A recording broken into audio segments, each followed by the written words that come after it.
Good morning. The sitting is open. I remind members that they should insert their badge before taking the floor. As you begin your speech, please press the microphone request button once only. Our next business is to consider a change proposed in the membership of committees. This is set out in Document Commission 2025-3 and Addendum 2. Is it agreed to?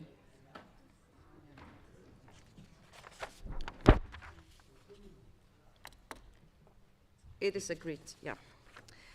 This morning, the agenda calls for the election of a judge to the European Court of Human Rights in respect of Monaco. The list of candidates and biographical notices are to be found in documents 16118. The opinion of the committee is presented in document 16140, Addendum 2. The voting will take place in the area behind the President's chair. At 1 p.m. I shall announce the closing of the poll. Counting will then take place under the supervision of 4 tellers who have been chosen by the political groups. The tellers are Mr. Axel Schäfer, Mr. Sergei Vlasenko, Mrs. Sigrid Andersen, Baroness Brinton, and Mrs. Alessandro Maiorino. I would like to remind them that they will have to be in the room set aside for this purpose at 1 p.m. The result of the vote will be announced at the beginning of this afternoon's sittings. For these first ballots, an absolute majority of the votes is required. If a second round has to be organized, it will take place this afternoon from 4 p.m. to 7 p.m. I now declare the ballot open. We continue our work in the meantime. The next item of business this morning is the debate on the report titled Foreign Interference, a Threat to Democratic Security in Europe, document 16131, presented by Mrs. Zanda Kalnina Lukashevich on behalf of the Committee on Political Affairs and Democracy.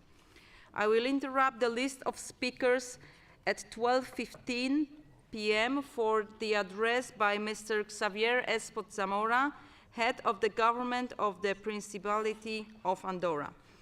We will continue the debate this afternoon. I call Mrs. Kalnina Lukashevich. Reporter, you have 7 minutes now.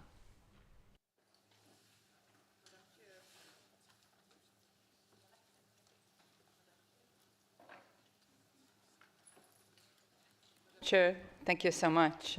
Dear colleagues, allow me please to begin by expressing my gratitude to the committee for the trust it placed in me by electing me as rapporteur for this important topic, and as well for the engaging, thoughtful, and sometimes intense debates we had throughout the discussion of this report. I have to highlight the outstanding support provided by the Secretariat of the Political Committee, and in particular John and Cesar, whose work has been truly exceptional. Dear colleagues, it has become clearer and clearer that foreign interference directly threatens our democratic security. It is not a marginal issue. It strikes at the very heart of our institutions, our elections, and the trust that binds our societies together. It is a deliberate and calculated effort to weaken our democracies, and it demands our full attention and a robust response from this Assembly. This interference is not random. It is intentional, covert, and deeply manipulative. It targets electoral processes to distort outcomes, erodes public confidence in democratic institutions, and seeks to influence political decision-making for strategic advantage. The escalation of such interference from Russia since its full-scale war of aggression against Ukraine is a glaring and deeply concerning example. But let us be clear, this is not the only actor, nor will it be the last, to exploit these tactics. Across our continent, we see malign actors operating on an industrial scale. engineering sophisticated disinformation campaigns, launching cyber attacks, and financing political movements that align with their interests. Their methods vary, but their objectives are consistent: to divide, destabilize, and paralyze democratic societies. Their aim to create a climate of distrust where citizens no longer know what to believe, where public debate becomes toxic, and where constructive dialogue becomes impossible. We must recognize that in today's world, the integrity of our information space is critical to democratic security. Digital threats may not be as visible as traditional attacks, but their impact can be just as destabilizing. When a hostile actor manipulates public discourse, distort the truth and erode trust in institutions, it weakens democracy at its core. Despite the evidence, some voices have cast doubts on the role of foreign interference, while others have conflicted countermeasures with censorship. Let's be absolutely clear. Taking action against covert vote buying, media manipulation, and foreign-funded destabilization efforts is not an attack on free speech. It is a protection of free and fair elections. It is a protection of democracy itself. Take Moldova, where the Russian Federation employed a full spectrum of interference tactics, from covert funding of political parties to orchestrated media manipulation. When states take action to safeguard their electoral processes, they are not silencing debate.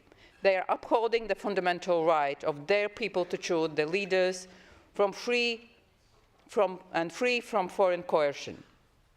Dear colleagues, in my report, I outlined the multiple forms of foreign interference, from disinformation and cyber attacks to financial and political subversion. I also make an important distinction.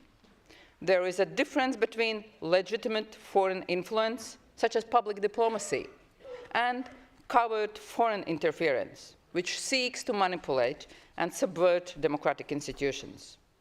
While states have the right to engage in diplomacy, no state has the right to secretly manipulate others' democratic processes. Our response must be both firm and principled. The resolution before us lays out clear steps to combat this threat while ensuring full compliance with human rights standards: freedom of expression, association, assembly, and equality, freedom of thought, and religion. We must also ensure that measures to counter foreign interference are not misused as a pretext to suppress legitimate voices.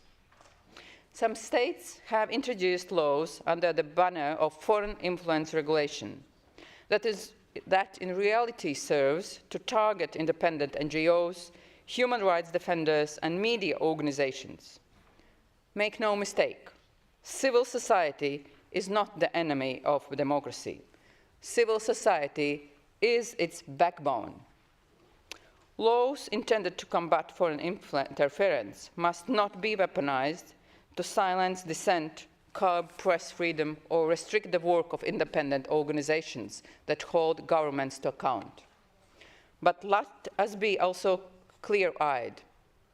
Hostile actors will not stop trying to interfere in our societies. That is why our best defense is not just reactive measures, but resilience. Resilience means proactive measures, like media literacy education, robust cybersecurity frameworks, and financial transparency for political donations. It means strengthening democratic institutions, fostering an active and well-informed civil society, and ensuring unwavering transparency in governance. These are the cornerstones of our resistance. We must ensure that our institutions are equipped to detect, expose, and counter foreign interference before it takes root. Dear colleagues, to conclude, this Assembly has an opportunity to take a stand, to fortify our democratic resilience and send an unmistakable message. We will not be divided, we will not be manipulated, and we will not allow foreign interference to undermine the foundations of our democracies. Thank you very much. Thank you. I remind members that we agreed yesterday that all speeches today should be limited to 2 minutes. And now I call Pablo Hispan from Spain, representing EPP Group, as the first speaker. Muchas gracias, Presidenta. Many thanks, Madam President. I shall be speaking the language of Cervantes. Today is a happy day, because today is the end of a path. Presenting a report to the plenary is a long trajectory, a report that started almost 2 years ago with a member of the European Popular Party, Maria Martinez, and which went on successfully with our colleague Santa Calina. Today is a happy day also because the Council of Europe has a very strong instrument, a powerful one, to face up to one of the great challenges of our time in our democracies in Europe. Foreign interference, and especially Russian interference, which, moreover, is carried out in a hybrid fashion, plural fashion, concerning the means that they use. Sometimes communication tools, Sputnik, sometimes travel, sometimes information services. In any of these cases, all types of instruments are meant to try to break our democracies and break our rule of law.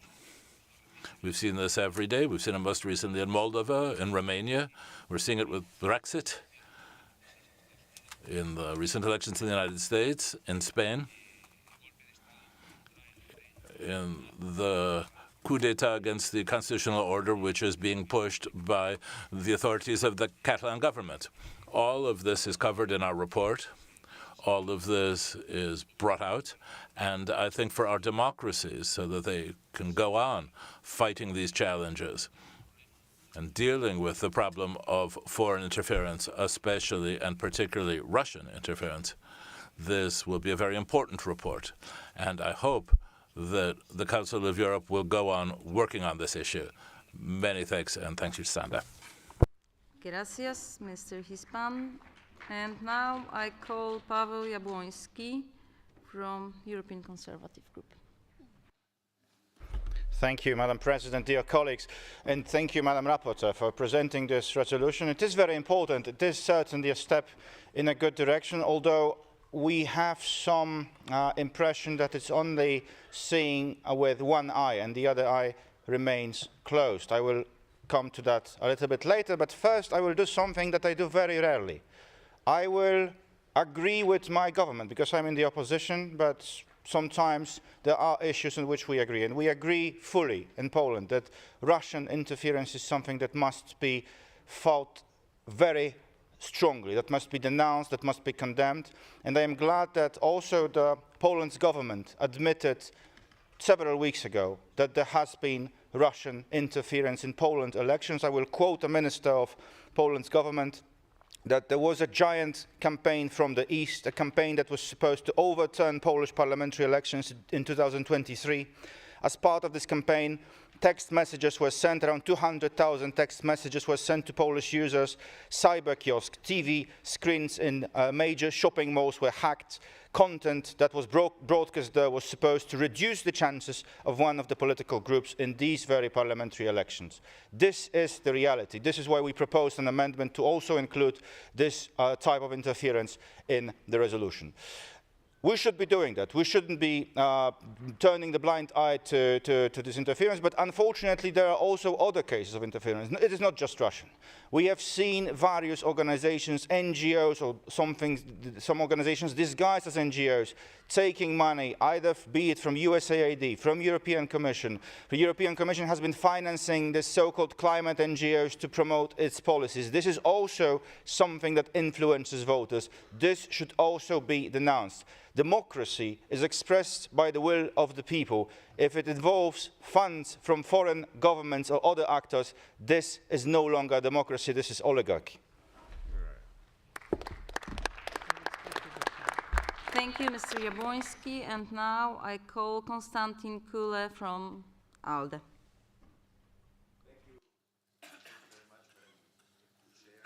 Microphone, please.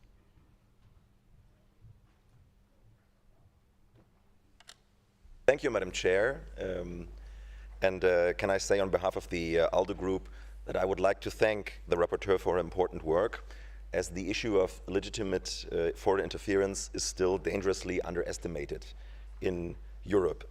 Russia's war against Ukraine did not begin in 2014. It did not begin in 2022. For many years, Russia has waged hybrid warfare across Europe, far beyond Ukraine. This includes cyber attacks, disinformation, covert financial support of pro-Russian actors, espionage, sabotage, and even targeted killings. European leaders and societies must finally recognize this threat. The report contains key recommendations that all Council of Europe member states should take seriously. Colleagues, we must finally raise awareness in our societies, especially now as the new US administration adopts Russian narratives. It is a tragedy that under Donald Trump, the United States, of all states, is sending signals that further emboldens those who aim to undermine democratic elections. The report is also relevant in light of the Romanian presidential election of 2024. TikTok has recently published evidence suggesting foreign attempts to influence voters in favor of a pro-Russian candidate. In that context, you all know that Romania's Constitutional Court annulled the first round results in November of 2024. Given the seriousness of the allegations, this decision may be understandable, but to safeguard democracy and the rule of law, the evidence and further proof should have been publicly available before the ruling. There should also be the possibility of judicial review in such fundamental decisions. And in general, let's be clear, efforts to counter illegitimate interference should come before, not after elections. Those who defend democracy must be especially committed to transparency and legal certainty. Otherwise, our actions risk being misused by those who seek to erode trust in our institutions. The report highlights the core dilemma: defending electoral integrity while upholding fundamental rights. Striking the balance is essential. Thank you for your attention. Thank you. And now I call George Loukaitis from Cyprus.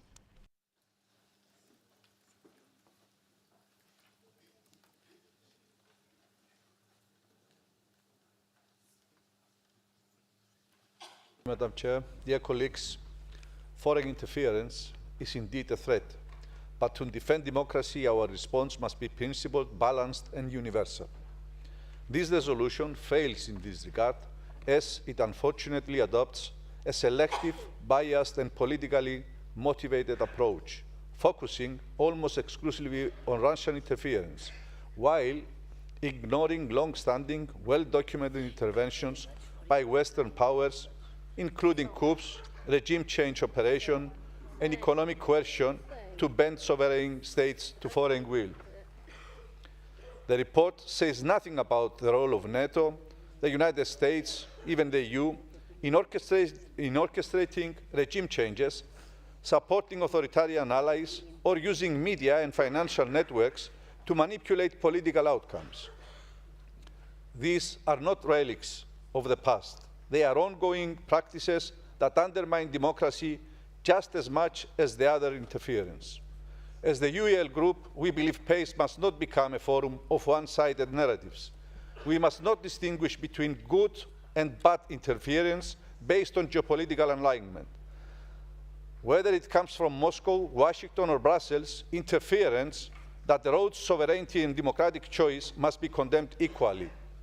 Moreover, in many cases mentioned in the report, there isn't credible or any kind of proof. The case of the referendum in Catalonia is a prime example.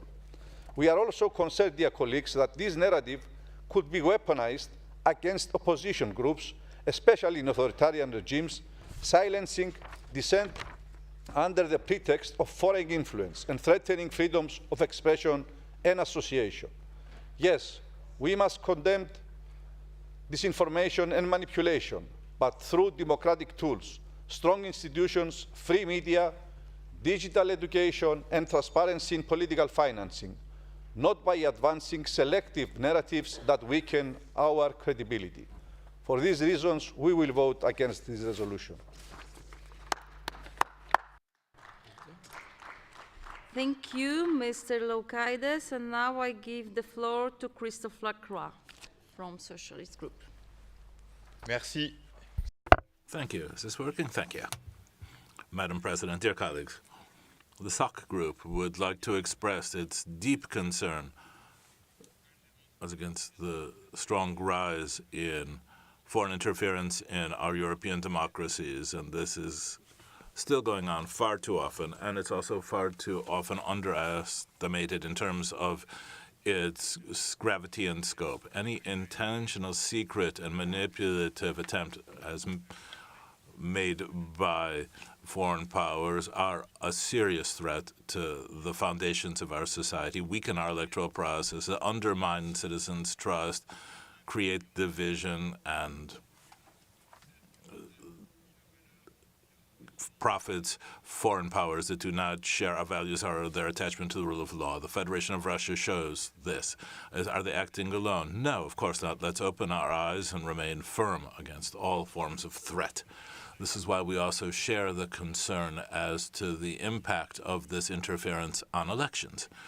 We should also act against hate content, which is cloaked in anonymity or freedom of expression as vectors of polarization. Interference is also taking on new form, economic coercion, cultural coercion, which are much more insidious.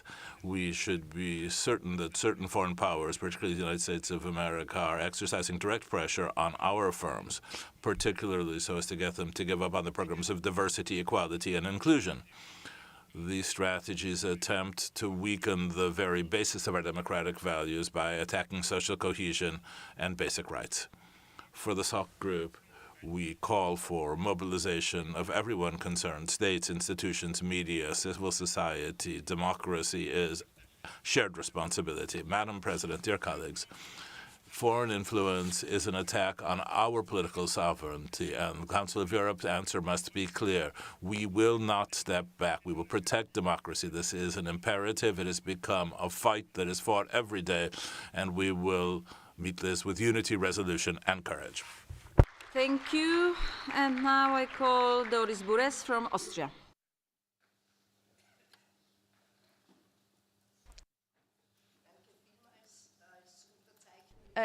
Turn on the microphone, please. Danke vielmals. Thank you very much. As one of the signatories of this motion for resolution, I'm very happy that we have this report before us today. I'd like to thank the rapporteur as well for all of her effort. Colleagues, a resilient society is our greatest protection against foreign influence. But a resilient society requires, in any case, an enlightened society, free media, an independent judicial branch, and stark institutions. Disinformation and manipulation are effective where the trust that people have in the state institutions has been deliberately weakened out of political motivations. That's why we have to work on our defense mechanisms against this type of influence, and we must simultaneously cultivate, once again, our society's abilities to engage in debate and to compromise. Without a doubt, foreign influence is real, it's dangerous, and it threatens both our democracies and our basic values. It's also without a doubt our democracies are also threatened when injustice grows, when the gap between the rich and the poor becomes bigger and bigger. That also leads to an erosion of trust in the state and in its institutions. For that reason, Europe needs more social justice, and we need more trust in our political system and in its institutions. Because only those democracies that are strong from the inside out can create those defense mechanisms to be able to protect themselves from these outer attacks. And I hope that this report will actually contribute to this as well. Thank you very much. Thank you, Mrs. Pures. And now I call Vladimir Vardanyan from Armenia. Thank you, Madam Chair. The issue we are discussing is interconnected with the three core principles of international law: the principle of sovereign equality, the principle of political independence of a nation, and the principle of non-interference in domestic affairs, the main core principles of international law. And we would like to say that in the past, for sure, we have a lot of challenges of this ideal approach, because we face a situation where some countries use military powers even to change the political climate in the particular countries. For sure, the time has changed, and now we have another situation when, due to the increasing of media flows, increasing of usage of artificial intelligence tool, of deepfake methodology, and further on we have more cases of possible interferences in the domestic affairs of particular country. This interference become less tangible, more invisible, but nevertheless it is still very dangerous. Taking into account this opportunity, I would like to say that unfortunately the traditional means of interference in domestic affairs by using the military weapons and military technologies, especially in the framework of electoral processes in this or that particular country, are still continuing. It's become even more complicated because in the situation of hybrid war, these two elements of traditional military, let's say it's chantage, as well as the usage of the artificial intelligence and other information tools, may create even more dangerous environment in the society. If we would allow for foreign countries to interfere in domestic affairs of the particular countries, we will face the situation where the general trust towards the elections, which is the basis of existence of every democratic society, would be undermined, and this would lead to the total instability in all our organization countries. Thank you. Thank you, Mr. Vardanyan. And now I call Markus Wichel from Sweden. Thank you, Madam President. The report in front of us underscores the grave threats posed by authoritarian Russia to our European region. This report is critical to our fight for democratic values and other core values of this organization, especially combating Russia's relentless assault on our freedoms, which looks awfully a lot like what we saw during the Cold War. Russia employs cyber attacks, disinformation, and political subversion to destabilize us. Their toolkit of aggression includes threats to journalists, sabotage, economic cohesion, and corruption, all designed to wear us down to their authoritarian will. We must stand firm and resist. Latvia and its Baltic neighbors, alongside many other Eastern European nations, endured Soviet tyranny from 1945 to 1990. Dictatorship, censorship, and oppression. They understand the dire consequences of yielding to such oppression. In this digital age, artificial intelligence can be a powerful ally in safeguarding our nations. Whether combating cyber threats or analyzing disinformation, artificial intelligence does not only pose a threat if used by hostile forces, but it also offers a strategic advantage. We must leverage this technology alongside the recommendations in the draft resolution, verifying information and staying alert to protect our infrastructure. Thank you very much, and thank you, Madam Rapporteur, for your crucial contribution. Thank you, Mr. Wichel. And now I call Mrs. Sona Gazaryan from Armenia. Thank you, Madam President. Foreign interference is no longer something exceptional. It becomes a constant pressure, quiet, strategic, and often invisible. It doesn't come in a form of an open aggression. Foreign interference comes not as a single attack, but as a strategy. Disinformation campaigns that seed doubts in our elections, cyber attacks that erode trust in our institutions, financial channels that infiltrate political spaces, and targeted attempts to polarize and destabilize open society from within. Recently, there has been growing concern about such platforms as TikTok and other forms of social media and how they influence the outcome of elections. In Armenia, we face similar challenges.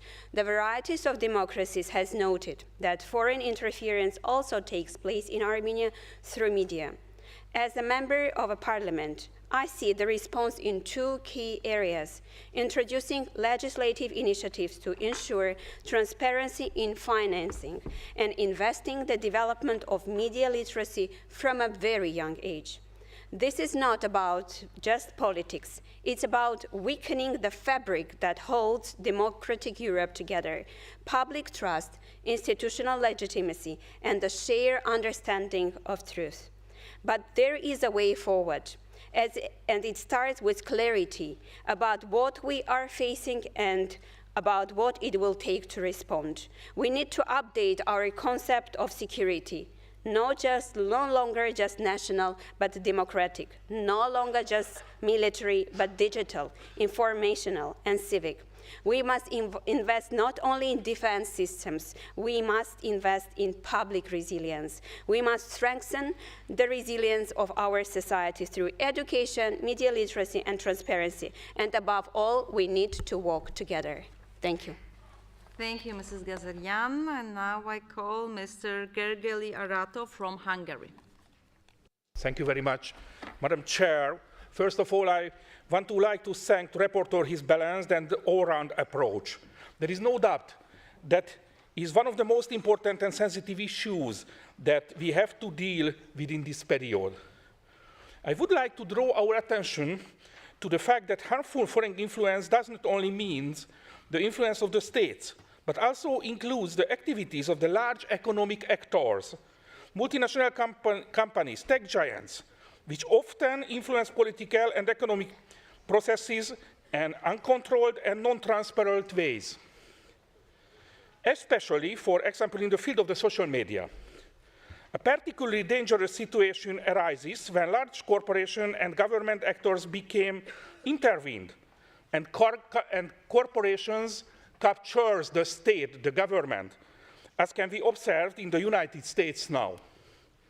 I agree with the report and my colleague that education and supporting critical thinking is crucial for increasing resilience of the society in that view too. At the same time, it is important to distinguish between foreign influence and international cooperation. Foreign influence should not be used to suppress political dissent. The principles of transparency and rule of law help to preserve the integrity of the democracy and help to preserve against the harmful foreign influence. Generally speaking, I think this excellent report is only the first step. We had to work on this topic together in the forthcoming years very intensively. Thank you very much. Thank you, Mr. Arato. And now I call Mr. Clement Shopov from Bulgaria. Thank you, Madam Chair. What is happening is that the European political elite is not liking election results and results from referenda all around the Western globe. There is a great divide between the European people and the European political elite. The European people are not receiving what they need and desire. What they want is a stable economy, a good job, an affordable house, good education for their children, and security when they leave their home. What they receive is the opposite. The European economy is slowing down. We see fiscal imbalances in France. We see the German economy in recession the last 3 years. We see housing prices have risen over 30% in the last 5 years. We see education not focused on science and mathematics, but on gender identity. And we see massive violence out in the streets when people go out. They feel insecure as the crime rates have risen because of migration. So the European elite is not taking into account the desires of the people, and that is the problem. That is why attitudes in Europe have been changing. That is why election results have been changing. And if the European elite does not take this into account, the European quality of life will continue to diminish as will its global influence. But I will bring it into your attention something else. In an interview, Thierry Breton, the former European Commission, said something very important, that they have cancelled the elections in Romania and will do so in Germany if need be. And as the Vice President of the United States said in Munich a few months ago, J.D. Vance, the biggest threat to Europe is the threat from within.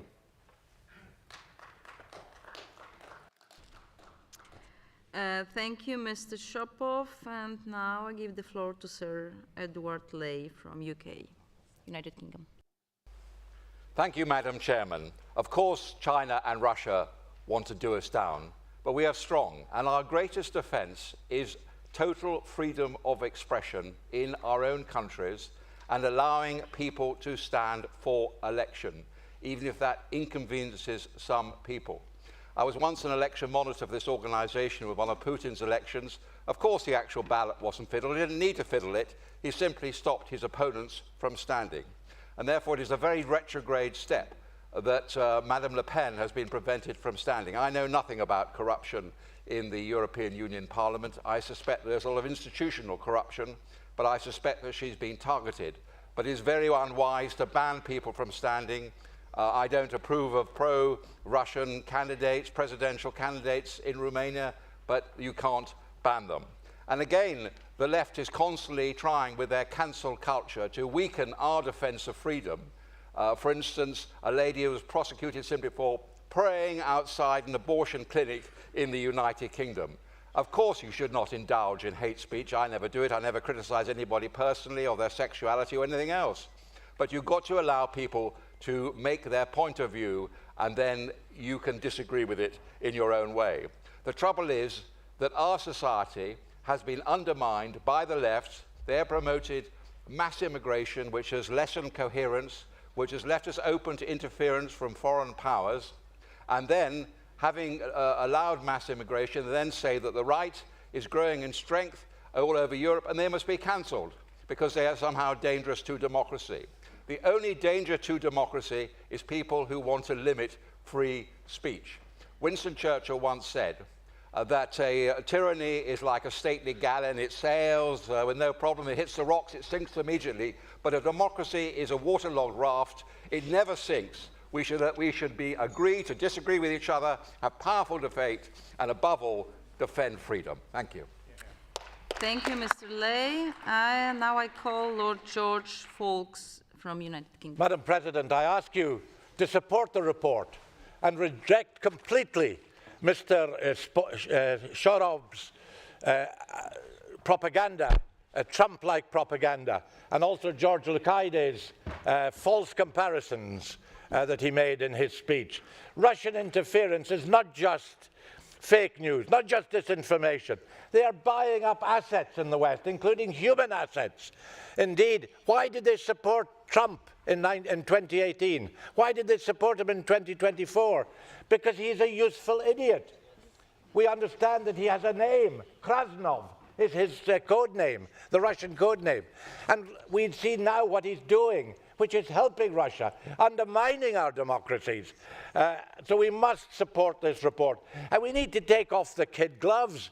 We need to do something about the frozen assets, Russian assets that we have. Use them, release them, use them for Ukraine. It's ridiculous that we are sticking to the rule of law when the Russians ignore every aspect of the rule of law. We must mobilize all our forces, overt and covert, against this threat from Russia. Our democracy, all our democracies are under threat. And if Council of Europe, whose main themes are human rights, democracy and the rule of law, are not in the forefront of this, who is going to lead it? We must support this report. Thank you. And now I call Ingjerd Schou from Norway.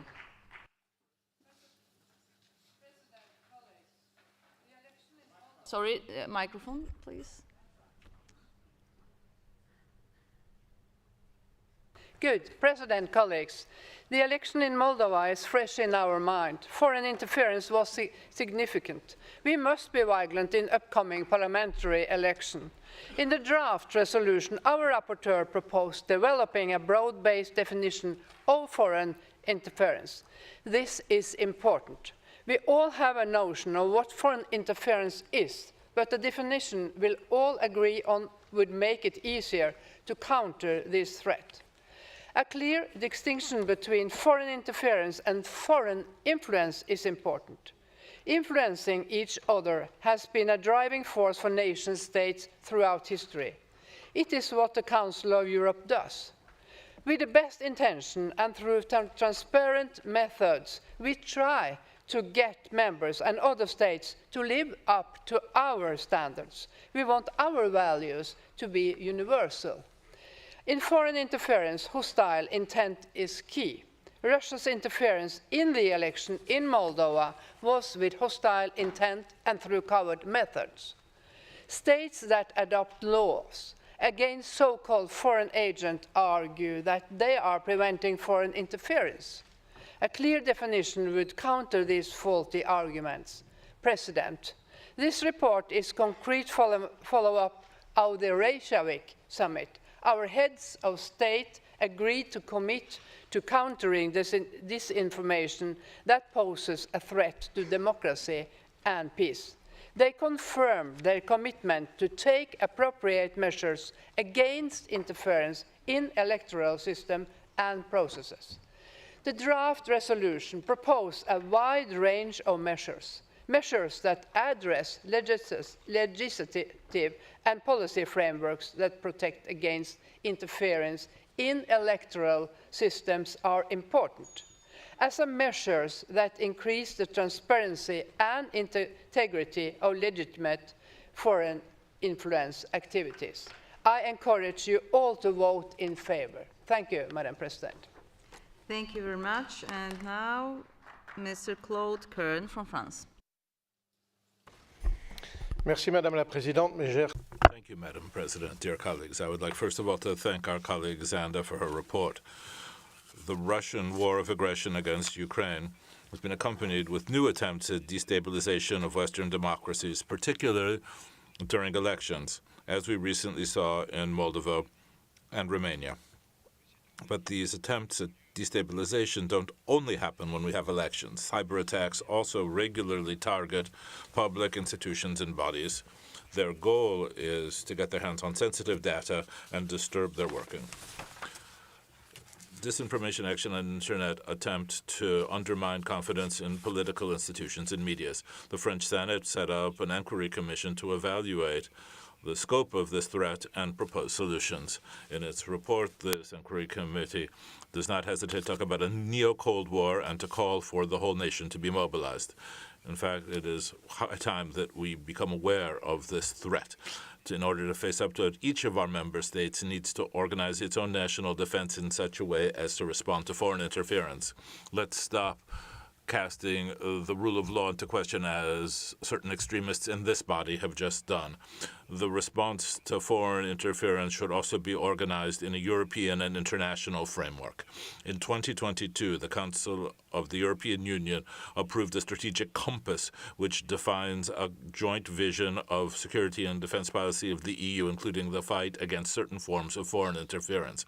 Moreover, accredited excellence centers for NATO have been created to support the fight against misinformation and cyber attacks. Dear colleagues, I am convinced that the Council of Europe can also make a very important contribution to this fight against foreign interference, especially by proposing an operational, non-binding definition of foreign interference so as to improve European coordination in this context. This definition would also allow us to guide member states' action so as to avoid the implementation of repressive policies which would cast doubt on basic freedoms and true freedom of expression. I thank you. Kern. And now I call Mr. Ivan Račan from Croatia.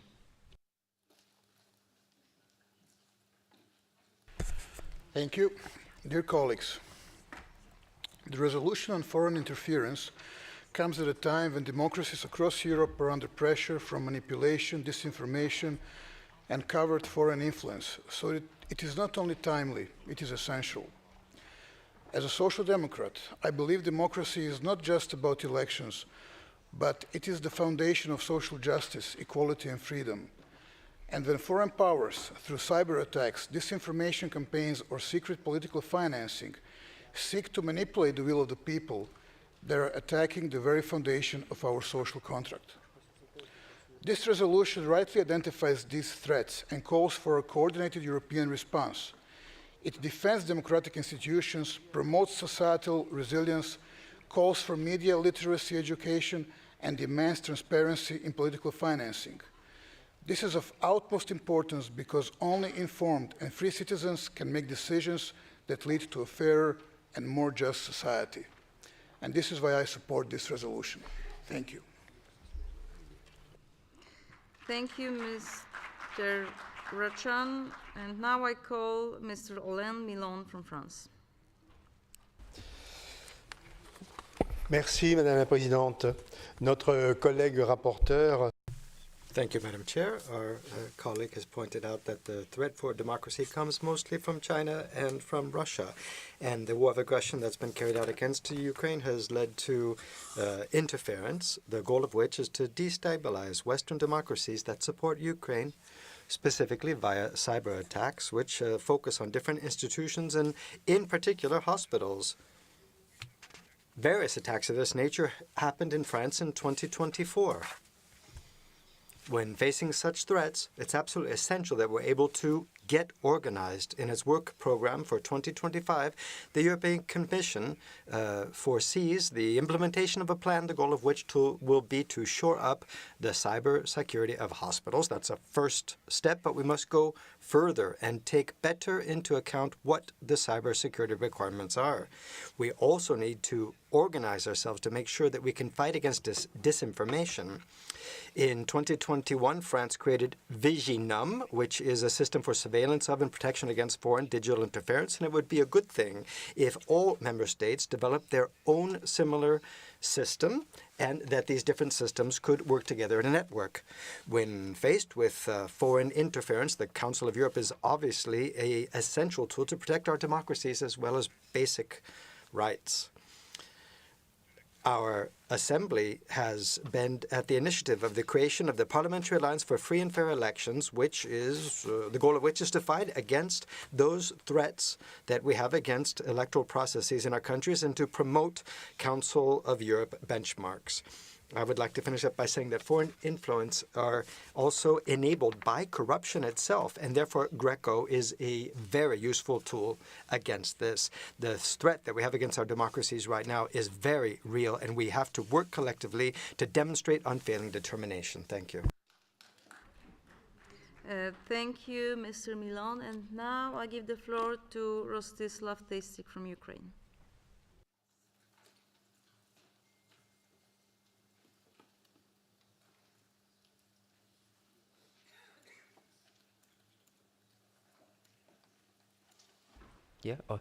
Dear President, dear colleagues, foreign interference is a reality that undermines the stability of European democracy every single day. The most dangerous tools of such interference include disinformation, cyber attacks, hacking, as well as political and financial meddling in the internal affairs of sovereign states. Today, the main aggressor of the European continent is the Russian Federation. It's waging a full-scale war against Ukraine. But its influence has long extended beyond our country, and Russia systematically interferes in the internal processes of European nations, attempting to sow discord and divide Europe. It uses fake news, propaganda, and informational attacks to influence not only ordinary citizens, but also European politicians. We are already witnessing how some of these politicians openly support the aggressor or block critical supporting and assisting to Ukraine. This is a direct result of a targeted Russian influence. If we do not stop this political corrosion now, the consequences will be catastrophic for the entire civilized world. Ukraine fights against Russian interference every day. The enemy attacks us on only fronts: military, informational, and humanitarian. Russian cynicism knows no bounds. It recruits Ukrainian teenagers to commit terrorist acts against both military personnel and civilians. The situation on the information front is no better. According to the European External Action Service, since 2015, the EU versus Disinformation platform has documented more than 15,000 cases of Russian disinformation. In 2023 alone, over 2,000 messages aimed to discredit the Ukrainian armed forces and Ukrainian leadership and international partners. Time is running out. Every day of delay means new victims, new attacks, and new politicians voiced by the enemy. Thank you. Thank you, Mr. Tistik. And now I call Claude Garignan from Canada. Merci, chers collègues. Thank you very much, colleagues. I'm very happy to be able to share the Canadian point of view right now to this discussion that we're having today, and I very much support the opinion of the rapporteur about the challenge of foreign interference continues to change and demands that we constantly be surveillant, that we also coordinate internationally and nationally. Canada is no exception to this at all. And the most recent years in Canada, we've carried out surveys about the presence of foreign influence in our electoral processes, and all of these studies have shown that Canada must intensify the efforts that it carries out to try to detect, prevent, and to fight against foreign threats. China, Russia, Iran, India, and Pakistan have all been pointed out to be main actors in this sphere. During the federal elections of 2019 and 2021, there was also foreign influence that concerned the country, and the federal government finally decided to create a particular commission in 2023, and the commission that was led by the judge Marie-Josée Hoog published its report on January 25 and said the foreign influence had not actually negatively impacted the federal electoral system, nor had any sort of impact on the identity of the party that had power in 2019 and 2021. Nevertheless, the commissioner did talk about the particular damage that the foreign influence had to Canada. What it did have was the erosion of public confidence in terms of Canadian democracy. The commissioner also pointed out, and quite correctly, in their report that to erode the confidence towards democracy in the government is one of the main objectives of many states that carry out such foreign interference activities. It therefore recommended that the government double the efforts being made to enlighten the population about foreign influence. And the Commissioner Hoog, also mentioned that the transnational repression is also a activity that they carry out to try to intimidate and to harass communities of the diaspora in Canada. So, colleagues, we must not just sit back, but rather we must continue to denounce this foreign interference where we see it. Thank you. Thank you. And now I give the floor to François Bonnu from France. Oui, Madam President, dear colleagues, our colleague Xander Kalinowski's report makes us think about the threat represented by foreign interference for democratic security in Europe, and I thank her for that. Foreign interference is a threat for our democratic values, for the rule of law, and for human rights. First of all, it tries to cast into question the fair nature of elections. Vote buying, misinformation, and corruption can all allow a country to influence the democratic process of another. Foreign powers may finance extremist parties whose violent actions or anti-democratic actions have an impact on political life and on institutions. In this way, in December 2024, the Romanian Constitutional Court cancelled the result of the first round of the presidential elections after stating that there had been a violation of essential principles of free democratic elections. It seems to us that each and every one of our states should have legislation allowing them to have oversight over gifts to political parties, which should be transparent and regulated so as to be able to evaluate and monitor the foreign influence on the political life of the country in question. Moreover, disinformation policies undertaken by foreign powers attempting to cast discredit on political institutions are based on social networks or artificial intelligence today, and our democracy should learn to face up to this while preserving freedom of expression. A proper balance must be struck, guaranteeing the rights which we defend here. In order to do this, we will need the contribution of our fellow citizens who have to learn how to identify fake news. We can help them by setting up initiatives for education on digital media, beginning at very earliest childhood. We should also work together on better regulation of the content of digital platforms. This is a subject which the French Senate is particularly attentive to. European regulations on digital services already oblige social networks to assume greater responsibility as to the content that they distribute on their platform. Sanctions must be applied and carried out, and on their side, the media and the committee adopted in December 23rd an orientation note to fight against misinformation. I would like, therefore, to vote for the two texts we have before us today. Thank you. Thank you. And now I give the floor to Lord Don Tuhig from United Kingdom. Madam President, throughout history, the nations of Europe have sought to dominate their neighbours. It's nothing new. But today, while the objective is the same, the consequences for all of us is the loss of something we cherish most dearly, our freedom.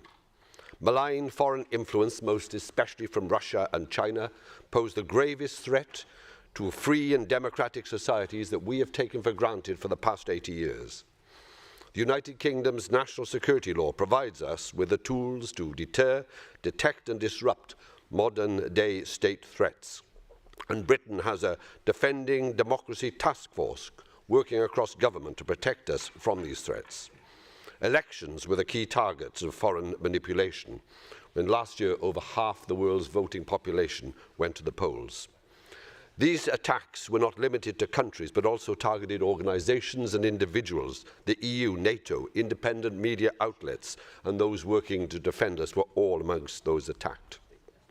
Social media platforms remain the hotbed of activity, with X alone accounting for 88% of detected activity. Last month, a commentary published by the Royal United Services Institute in London said, as political tensions mount and authoritarianism spreads, Europe's democracies must confront the reality. Hostile states use money to shape the politics of free nations. Often working undetected, foreign powers have discovered that a well-timed donation can affect an election. Using money rather than tanks and missiles and working through opaque networks, these regimes can make democratic political systems more pliable, divided, and less willing to confront the threat. The Russi article concluded, democracies are not powerless. By acting now to sever the hidden financial pipeline flowing from hostile states into the heart of our political democracy, we can defend our right to be free and independent. Colleagues, wise words, good advice, ignore them, and we lose our freedom and liberty. Thank you. And now I give the floor to Mrs. Boriana Aberg from Sweden. Madam President, dear colleagues, I'd like to thank Madam Zander Kalnila-Lukashevitz for her comprehensive report.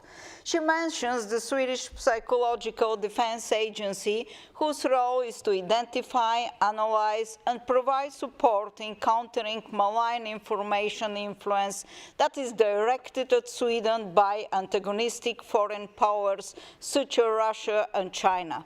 Under a long period of time, Sweden has also been target for Islamist foreign interference. In 2021, disinformation spread in Arabic language media falsely accused Swedish authorities of kidnapping Muslim children in order to abuse them. This created a very hostile environment and led to threats of terrorist attacks against social services. It also caused some parents to avoid seeking help and to reject support services for their children.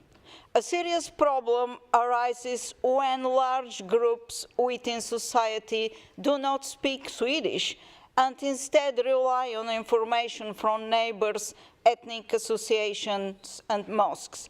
Integration is a key factor in combating disinformation and foreign interference. In 2023, Iran's supreme leader, Ali Khamenei, accused the Swedish government of orchestrating that he called a war against the Muslim world, and urged other countries to harm Sweden for allowing Quran burning incidents. Many people, both outside and within Sweden, found it difficult to understand that freedom of expression is protected in Sweden even when it offends religious sentiments. The purpose of psychological defense is to safeguard freedom of expression and an open and democratic society, the very values that are despised by the Islamists behind these disinformation campaigns against Sweden. Thank you. Thank you, Mrs. Boriana Aberg. And now I call Mr. Sigurður Helgi Pálmason from Iceland. Madam President, we must stand firmly committed to safeguarding democratic security across Europe. Escalating threats of foreign interference aimed at undermining our shared democratic principles are of deep concern. The commitment made by the European political leaders at the Reykjavik Summit in May 2023 is more relevant than ever. We must stand united behind the Reykjavik delegation and the principle of democracy and ensure that our leaders follow through on their promises. We must stay united around our shared values. I want to thank the rapporteur for her excellent work. As outlined in the report, foreign powers increasingly exploit digital technologies and covert influence to disrupt electoral processes, divide societies, and erode public trust. There is an urgent need of holistic response that unite governments, civil society, and citizens. Democratic resilience must begin with robust digital literacy programs that empower our populations, particularly young people, to recognize and resist manipulative narratives. Integrating media literacy into national education is no longer optional. It is essential for building informed, resilient communities. Since foreign interference often transcends national borders, an intensified international cooperation is of vital importance. And I very much welcome the initiatives of the European Centre of Excellence for countering hybrid threats, as well as NATO's efforts in strategic communication and cyber defense. Enhanced collaboration with the European Union, OSCE, G7, and other international partners is crucial to effectively detect, prevent, and respond to these pervasive threats. Thank you.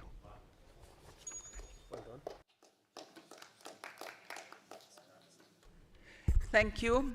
In the debate, now I give the floor to Mrs. Victoria Tiblom. Thank you, Madam President, and thank you, Ms. Kalnina, for an excellent report. Democracy is the cornerstone of Europe's strength, yet it faces a growing threat: foreign interference. From disinformation campaigns to cyber attacks and political manipulation, external actors are actively trying to undermine our institutions, influence our elections, and sow division among our people. We have seen how malicious cyber operations have targeted critical infrastructure, how fake news spreads like wildfires, and how foreign money quietly infiltrates political parties. These actions are not just isolated incidents. They are strategic efforts to weaken European unity and destabilize our democratic values. 81% of European citizens believe that foreign interference is a serious problem that must be addressed. The consequences are severe. Public trust erodes, polarization deepens, and authoritarian influences gain ground. If we allow this interference to continue unchecked, we risk losing the very freedoms and rights that define Europe. So, what must we do? First, governments must strengthen cybersecurity and counter disinformation efforts. Second, political parties must be transparent about foreign funding to prevent covert influence.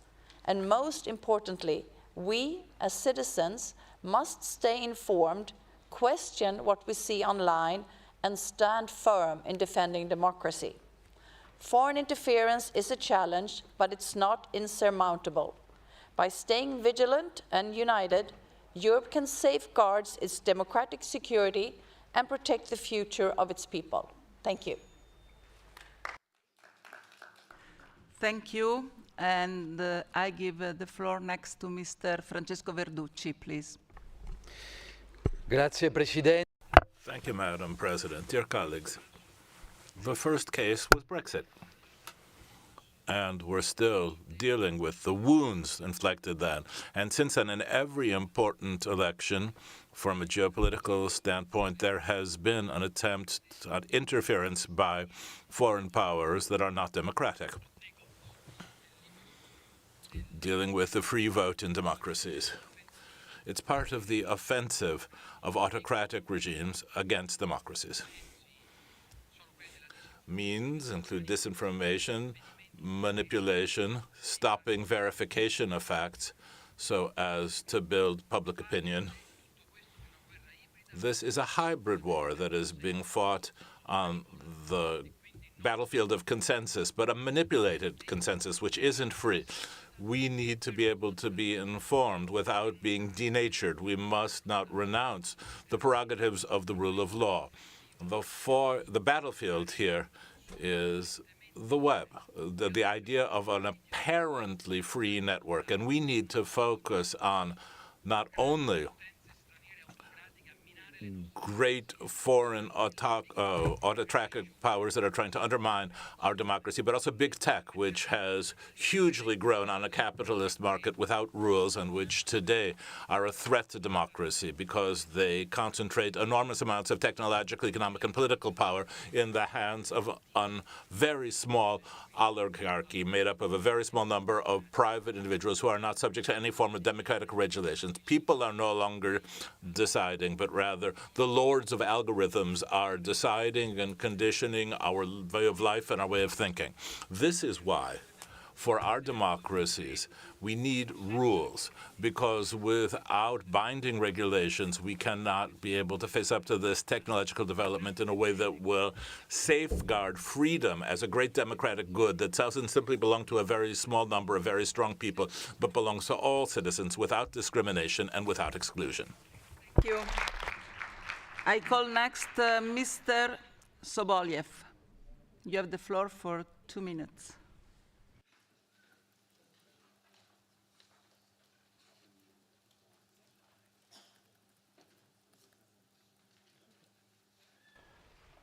Thank you. Tens and tens of facts of interference of Russia, Iran, and other extremist regimes in the fact of free elections, interference in terrorist attacks. We can illustrate by some facts that are now done by different agencies, including the very popular German channel ZDF. How is it possible that 4 days before the case in City Manningham, where it was a horrible attack with knife against the critic of so-called extremist Islam, the Russians made tens and tens informations about this act that will be prepared in 4 days only. You can imagine these facts, how they are published in Russian media against Ukraine. You hear about horrible attack in Kryvyi Rih, but maybe not many of you knows that officially Russia recognized that they attacked and killed 9 children. Why? Because they killed 85 NATO soldiers in a cafe nearby this house. No one find no NATO, no Ukrainian soldier. All real facts was shown all over the world, that there were killed children, that there were killed women. But still now, they again and again try to use social media and other most activity all over the world. So it's very important to have this report and to punish all those who are propaganda Nazism, Russian terrorism, and it's very important to have the real information about this when all millions of our citizens make their decision for whom they voting in their own countries. So I totally support this report and amendments that we have passed today on the committee. It's very important to have the whole picture of this report. Thank you. Thank you. I give the floor to Mrs. Tamara Vonta. Tamara. She's not here, so I go to the next speaker, Mr. Korlatean Titus.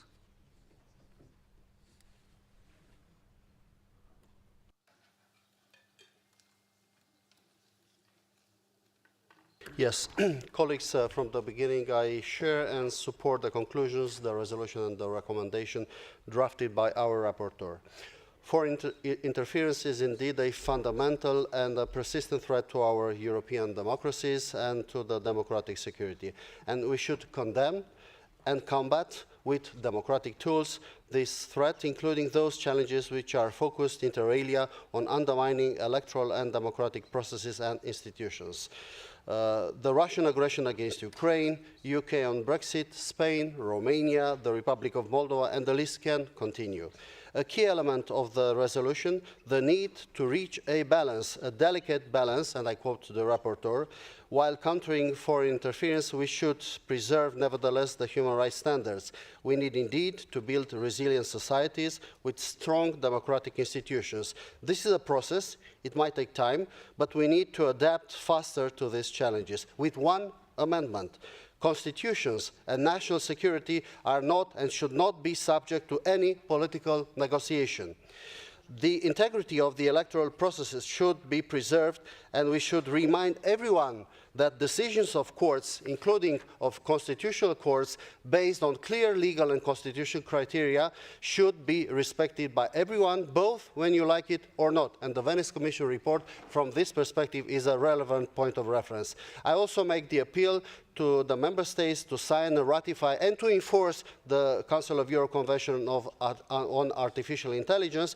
And last but not least, the proposal which is contained in paragraph 7.2 of the draft recommendation, making reference to a non-binding operational definition of foreign interference, is mostly welcome. So definitely I will support the report and voting the resolution and the recommendation. Thank you so much. Thank you to you. I call next Lord David Blencathra. Maybe he's not here. Lord Ben, no, he's not here. So I go to the next speaker, Mr. Pavic, Marko Pavic. Please. Madam Chair, first of all, allow me to express my strong support for this important report and resolution, and to thank and commend Rapporteur Ms. Zanda Kalina Lukashevitsa for excellent work. Foreign interference has become one of the most pressing and complex threats to democratic security in Europe today.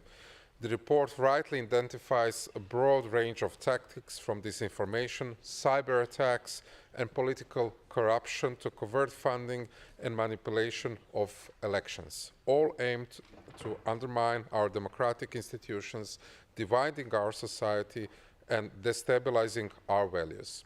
This is not an abstract or distant threat. It is happening now on our continent.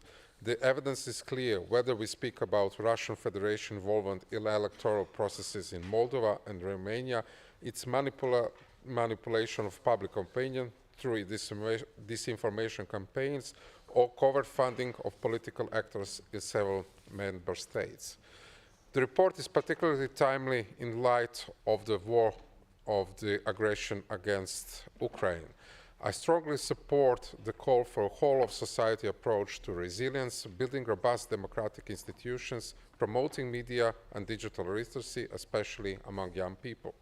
This brings me to Croatia's perspective. Croatia, as a young democracy that has emerged from war and experienced foreign influence firsthand, takes these threats really seriously. Under the leadership of Prime Minister Plenković, Croatia has been a firm advocate of democratic values. We are also deeply aware of vulnerability of immediate neighborhood. The Western Balkans remain a strategic target of foreign interference, particularly from Russian Federation. Prime Minister Plenković has consistently highlighted that Croatia's sovereignty is best protected through partnership and cooperation, and Croatia supports development of shared European frameworks such as Council of Europe Framework Convention on Artificial Intelligence, EU instruments like Digital Service Act, and EU Hybrid Toolbox. That's why I support this resolution and report. Thank you. Thank you, Mr. Pavic. I give the floor to Mrs. Jordanova. Thank you, Madam Chair. Esteemed colleagues, American historian Anne Applebaum once said that liberal societies can be destroyed not just from the outside, but from within, unless we choose to protect them. That warning rings true today. Our democracy is threatened. Autocratic influence is trying very hard to seep in. Since Russia's annexion of Crimea in 2014, the international order has been under growing pressure, and even more so after the start of the full-scale Russian war of aggression against Ukraine. Democracies, including Bulgaria, face cyber attacks, disinformation, corruption, and covert political funding. We cannot afford to be passive. Defending democracy demands urgent and decisive actions. I advocate for strong policies that protect our shared space of freedom and justice, our institutions and our people. Boost cybersecurity and fight disinformation, improve media literacy and digital skills at all ages, support independent journalism, including outlets like Radio Free Europe in light of recent cut of funding. Strengthen border security, especially against weaponized migration. Modernize our armed forces and intelligence services. Ensure energy independence and protect critical infrastructure. This is not a one-time fix. It requires unity, long-term strategy, and cross-border cooperation, all rooted in democratic values and human rights. Democracy is not guaranteed. It must be actively defended. I support the resolution and recommendation. I urge you all to do so. Let us rise to challenge together for safer and freer future. Thank you. Thank you. In the debate, I call next Mrs. Wanda Nowicka. Thank you, Madam Chair. Disinformation, deepfake methodology, hostile propaganda, media manipulation are clear signs of foreign interference coming primarily from Russia and constitute a serious threat to democratic security in Europe. Therefore, it should be treated as a martial weapon and a form of a hybrid war against democracies. If we want to defend democracy and the rule of law in Europe and in the world, we need to adopt adequate measures to prevent and efficiently respond to those threats to our security. In many countries, my country, Poland included, voluntary military trainings for civilians are currently organized how to defend themselves in the case of military aggression. But we need to do more. We have to put a lot of efforts to equip our societies, particularly young people, to critically verify information they are exposed to. It is reasonable to educate and train young people how to develop skills to critically assess the messages and narratives they are surrounded with. Young people need to receive from us capacity and skills to verify information they receive and thus reduce vulnerability to this very war weapon. And most of all, collaboration of democratic society is key to winning this war. Thank you, Madam Chair. Thank you. In the debate, I call next Mrs. Louise Morel. Présidente, je voudrais commencer par... Chairperson, I'd like to begin by mentioning my indignation by the propaganda of the far right, which has been speaking here in our hemicycle since yesterday.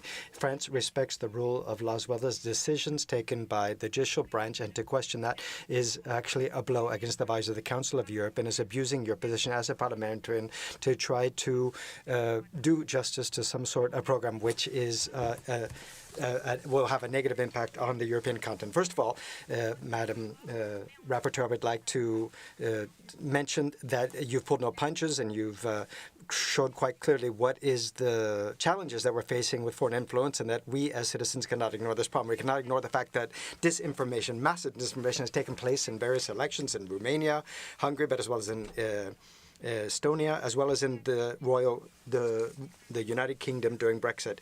We cannot forget the stranglehold that various states have in their media, which prevents true access to trustworthy and honest information. Cyber attacks as well as hacking are focusing on our institutions as well as candidates to the elections in our countries. We can also not ignore the financial influence and the political influence that foreign countries are having on our public life.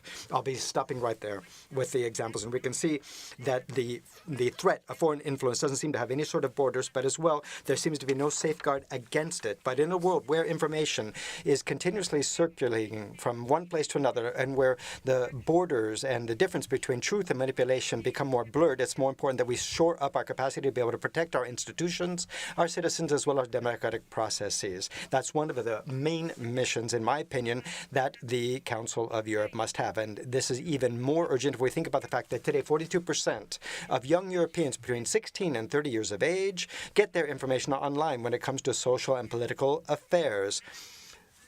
Madam Rapporteur, I would just like to once again mention the high quality of your work and to say to you as well that, of course, this is urgent that we all act right now in favor of ourselves. Thank you. Merci, Madame Morel. Thank you very much, Madam Morel. I call next Mrs. Davidovich.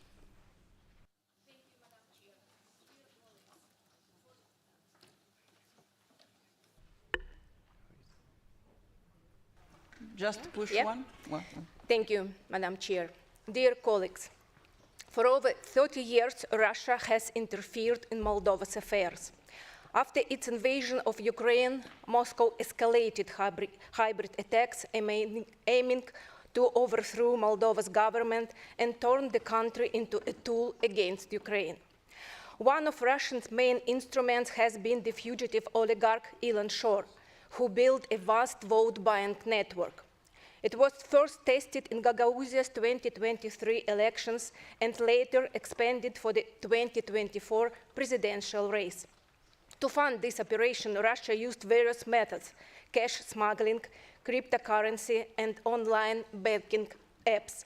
More than 138,000 accounts in the Russian PSB bank were opened to that end.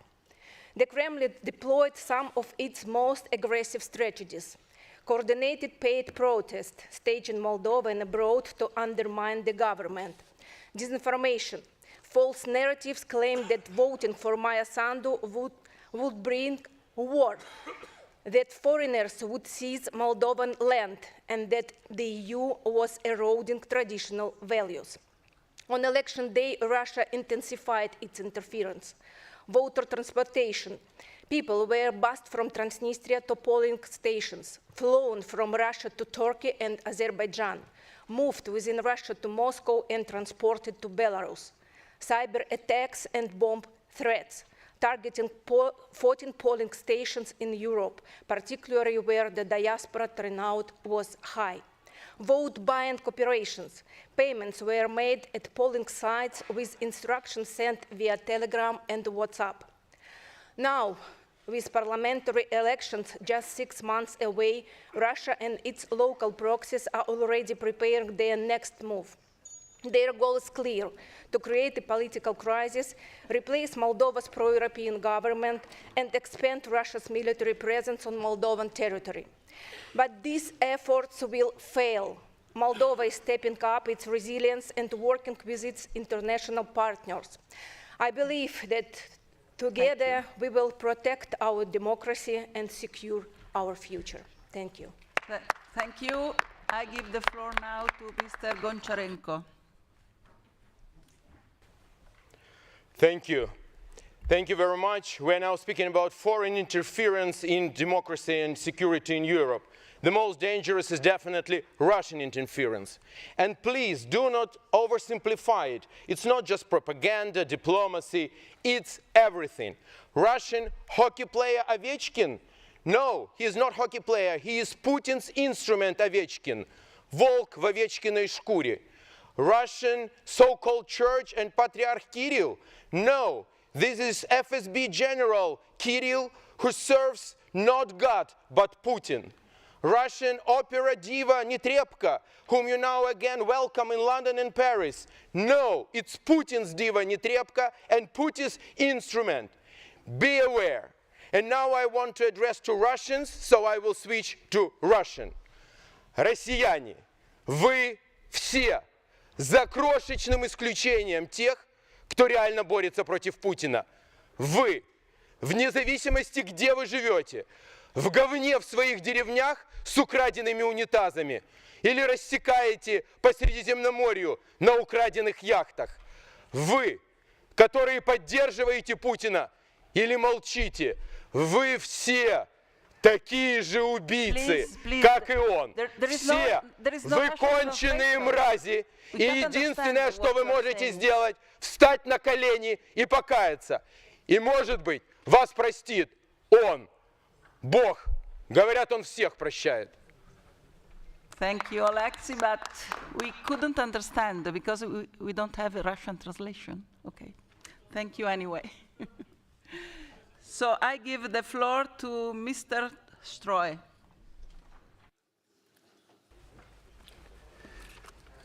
Dear colleagues, the very foundations of our democracies are under attack. Freedom, sovereignty, the rule of law, all are under fire. And in Romania, we felt this threat up close, because in December, our presidential elections were annulled due to multiple issues, a lot of them being closely linked to foreign interference.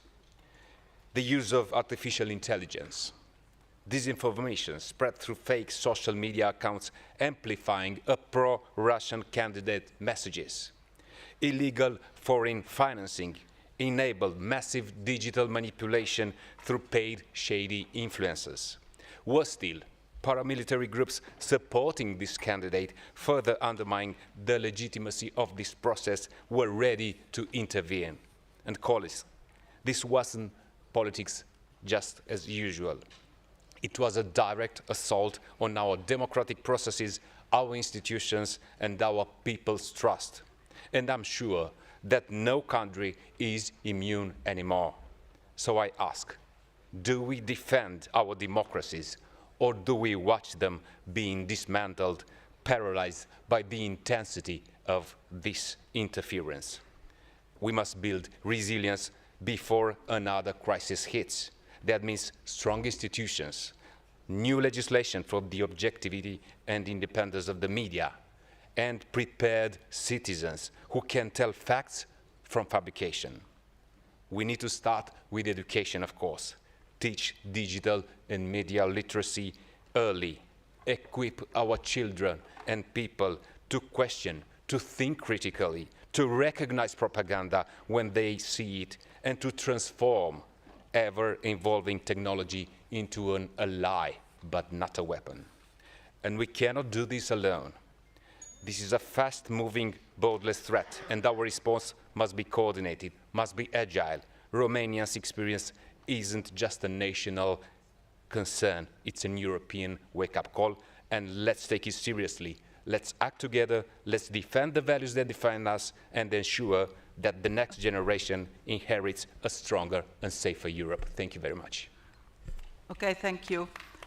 And now I give the floor for a point of order for just 30 seconds to Mrs. Shikiru. Merci, Madame la Présidente. Je suis nouvelle dans cette Assemblée, mais Thank you very much. I'm new here, but I am a bit shocked to say that there's been a breach of the regulation by a member of this assembly that has spoken in a language that we don't understand, and we didn't have an interpretation as well. We don't know what he said. I'm a bit shocked by this because I imagine that what was said was not actually the type that we are supposed to be having here in a responsible manner. That is to say, those that value diplomatic values and common sense as well. So I don't think that we can tolerate that there be calls to violence, for example, in this House, and I would like to recall the rules of procedure to our colleague. Thank you. Thank you.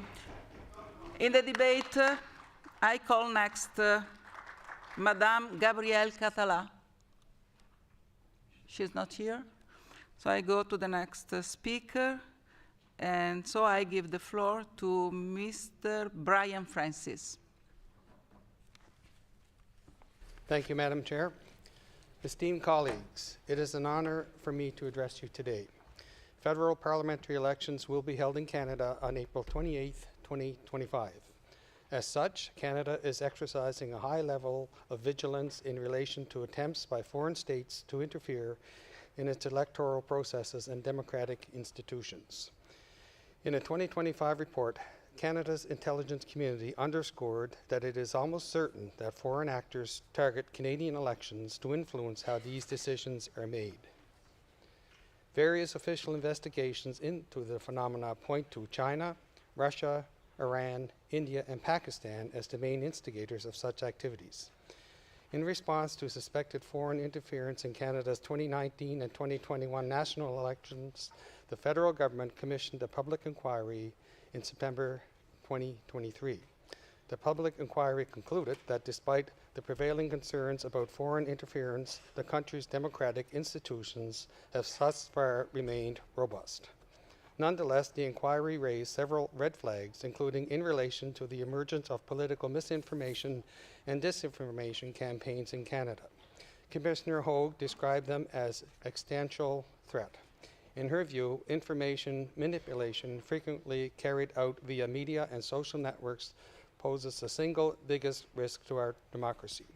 She made various important recommendations aimed at detecting and countering misinformation and disinformation, including, among other measures, through the creation of a government body to monitor the online information environment.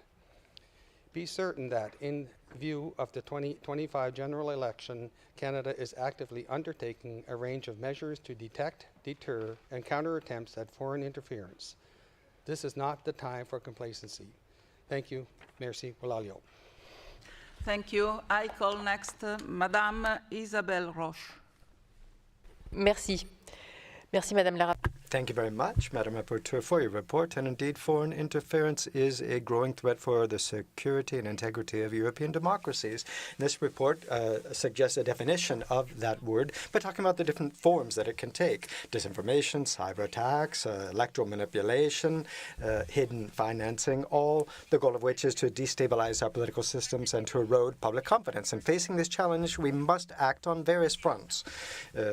Artificial intelligence is a tool that's being used more and more to disseminate disinformation, as the report points out, and it's also said that these automatic content can have an effect on public opinion and erode their confidence in public institutions. Therefore, we must come up with a framework for AI while also making sure that we preserve freedom of speech. And the Framework Convention of the Council of Europe on Artificial Intelligence is a good beginning. The member states must develop their own technical expertise and engage in demanding dialogue with those systems and companies to make sure that we come up with an efficient system. And there's a challenge about reinforcing the regulations that exist to anticipate those different measures that we'll need to take about things that are going to happen that we don't know today. In France, on July of 2021, created Viginium, servants for surveillance and to protect against foreign influence. The transparency is also essential to be able to fight against this foreign influence, especially when it comes to political financing of political campaigns. Nevertheless, the measures that have been taken must respect fundamental rights and not inhibit in any way the activities that we carry out in our free democracies, which a balance must be found to make sure these measures are not somehow turned in a way to restrict fundamental liberties.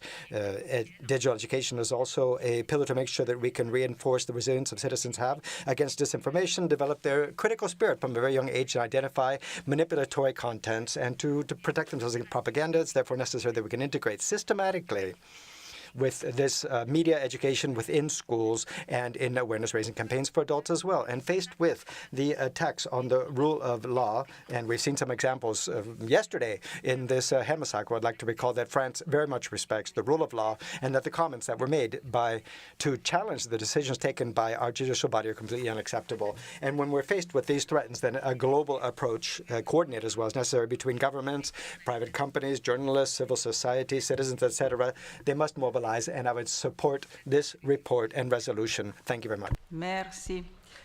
I give the floor now to Mrs. Shukevichine. The floor is yours for 2 minutes. Thank you.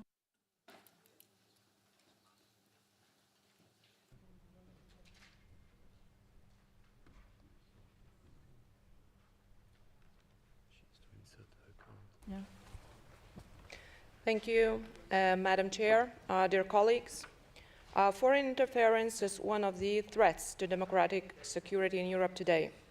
Whether through cyber attacks, disinformation campaigns, or financial influence, external actors, particularly authoritarian regimes, are actively undermining democratic institutions. To safeguard our democratic systems, we must enhance resilience, improve cyber defense, and enforce stricter regulations on foreign funding in politics. European nations should focus on strengthening democratic institutions, ensuring media literacy, and fostering independent journalism. The real danger is not external influence alone, but the weakening of our own democratic resilience from within. Lithuania is actively combating foreign interference through cybersecurity and disinformation prevention. We have implemented various programs to protect the public from manipulation and false information.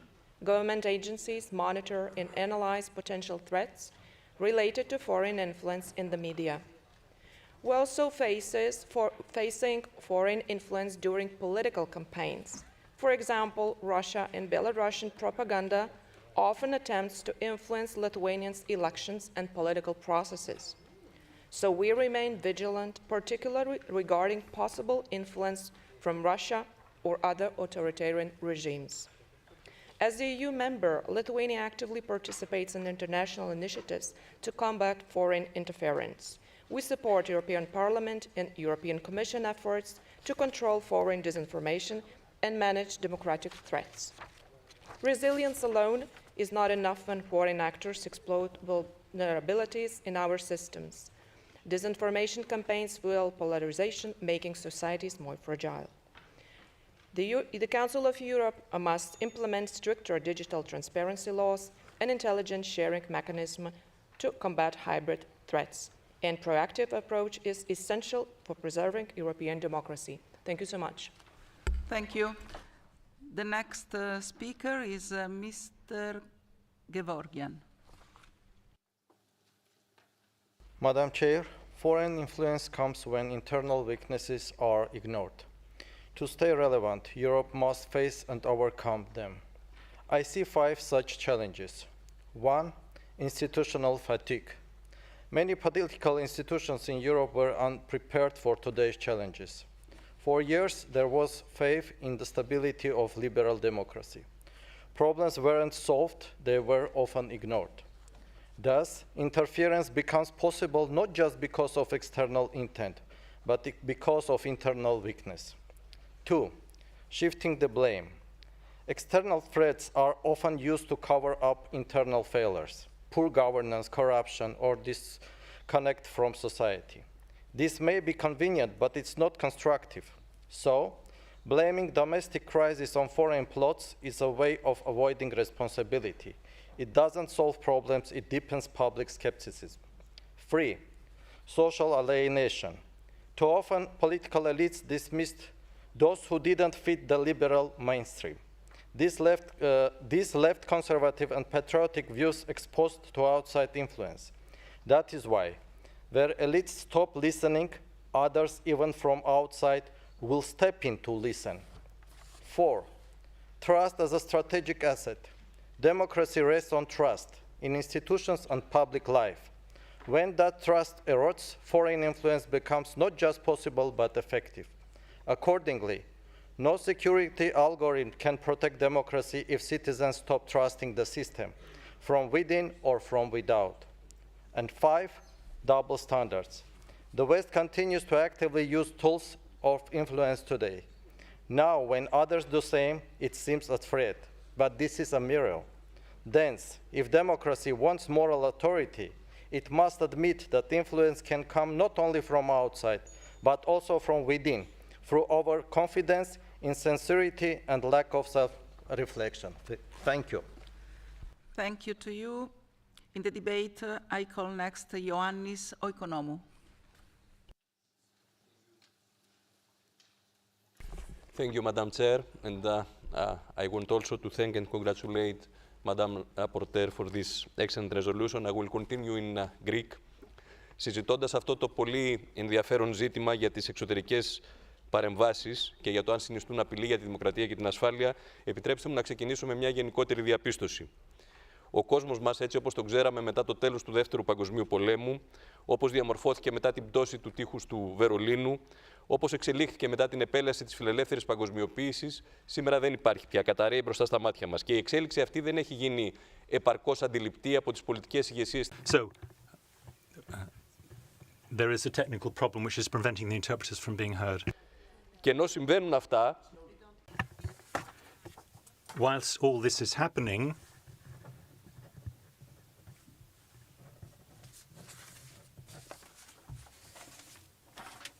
Again? Yes, please. Yes. Please. Okay.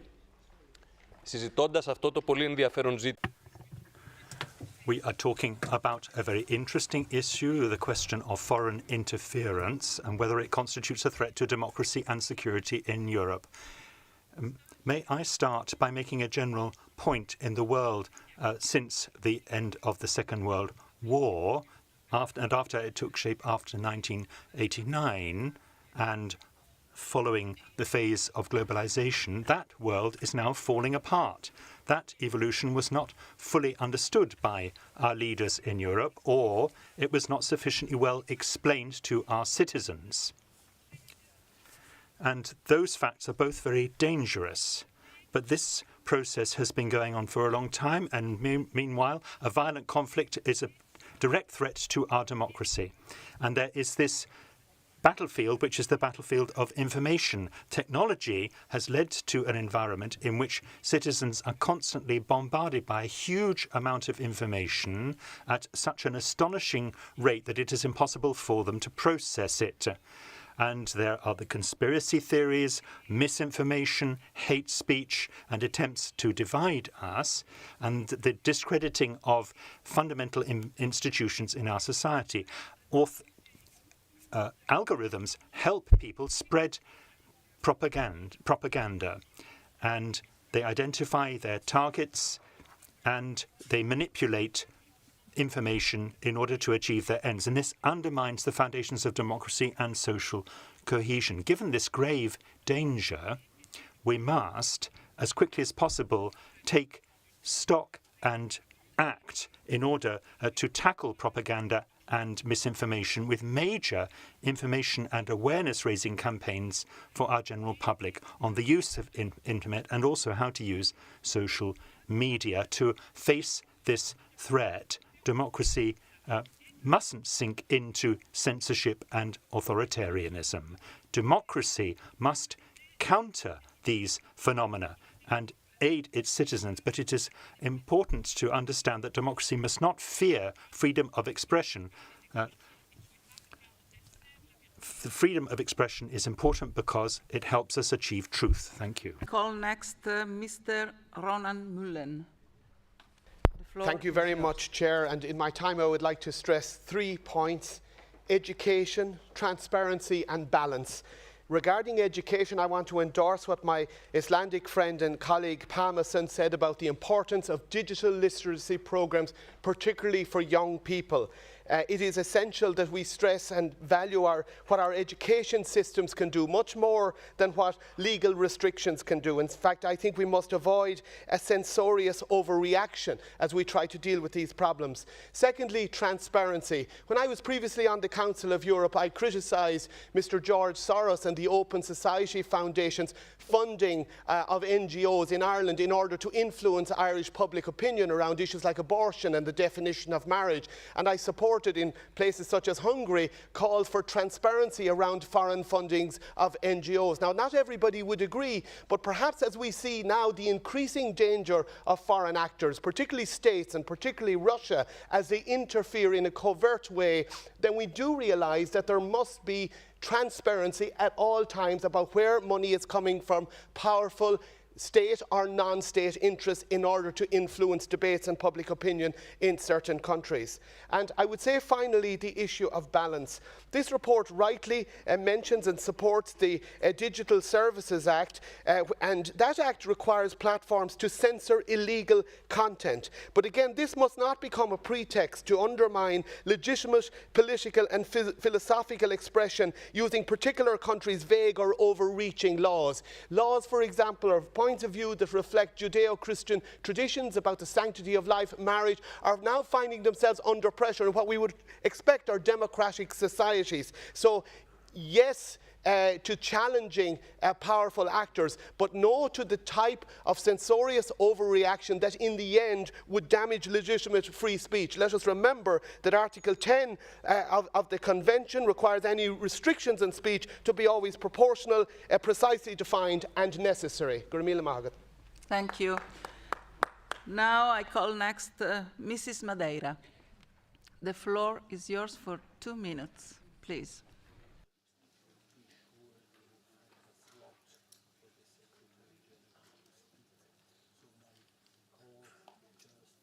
Thank you. I would like to thank the rapporteur for having introduced this issue in the agenda. We know that at the time the approach, when the report was set, the approach was one. And today we can easily recognize and add a different worry approach. And that's the one I would like to remark. The new international trade fragmentation added tension and mistrust to trade relations. The new reality is a trigger opposite to freedom and peace and democracy and prosperity. Retaliation is the answer for countries that built their economies based on a global village that provided all around the world increasing levels of development and spread welfare and quality of life. That retaliation will have significant impacts in economic growth and inflation.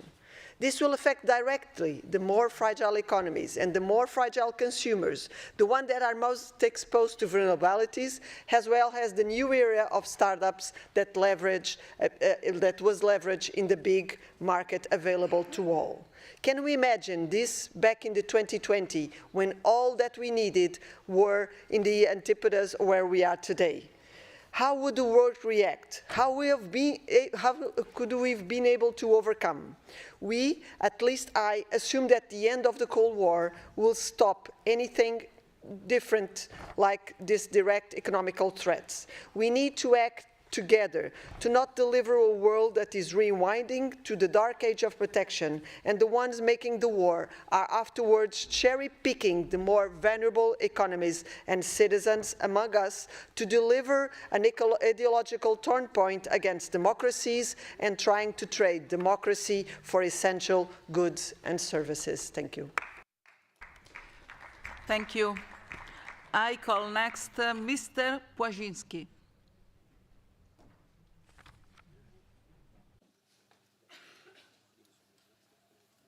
Okay, thank you, Madam Chair.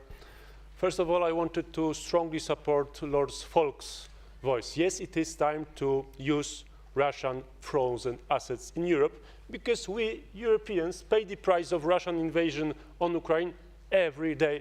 And it is time for Russian oligarchs to pay the price as well.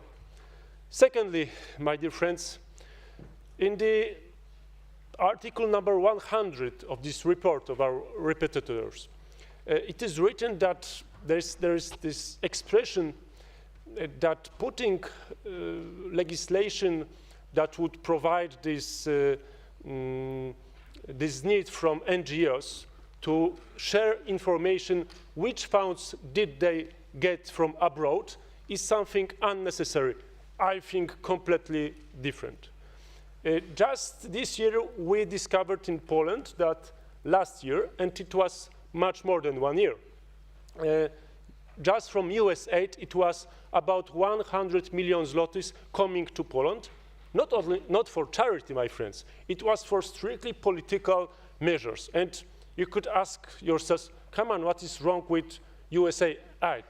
But is it all right? Is it fair and square for democracy, for countries that are richer and stronger, to buy out so-called independent organizations? Well, I feel differently. I believe that it doesn't matter is the money coming from USA, Germany, Russia, or any other country. The people have the right to know where it comes from, what this money is buying out, and that's it, my friend. And it isn't about being left or right. It is about the freedom of knowledge for our people. Thank you. Thank you. I call next Mr. Zingeris.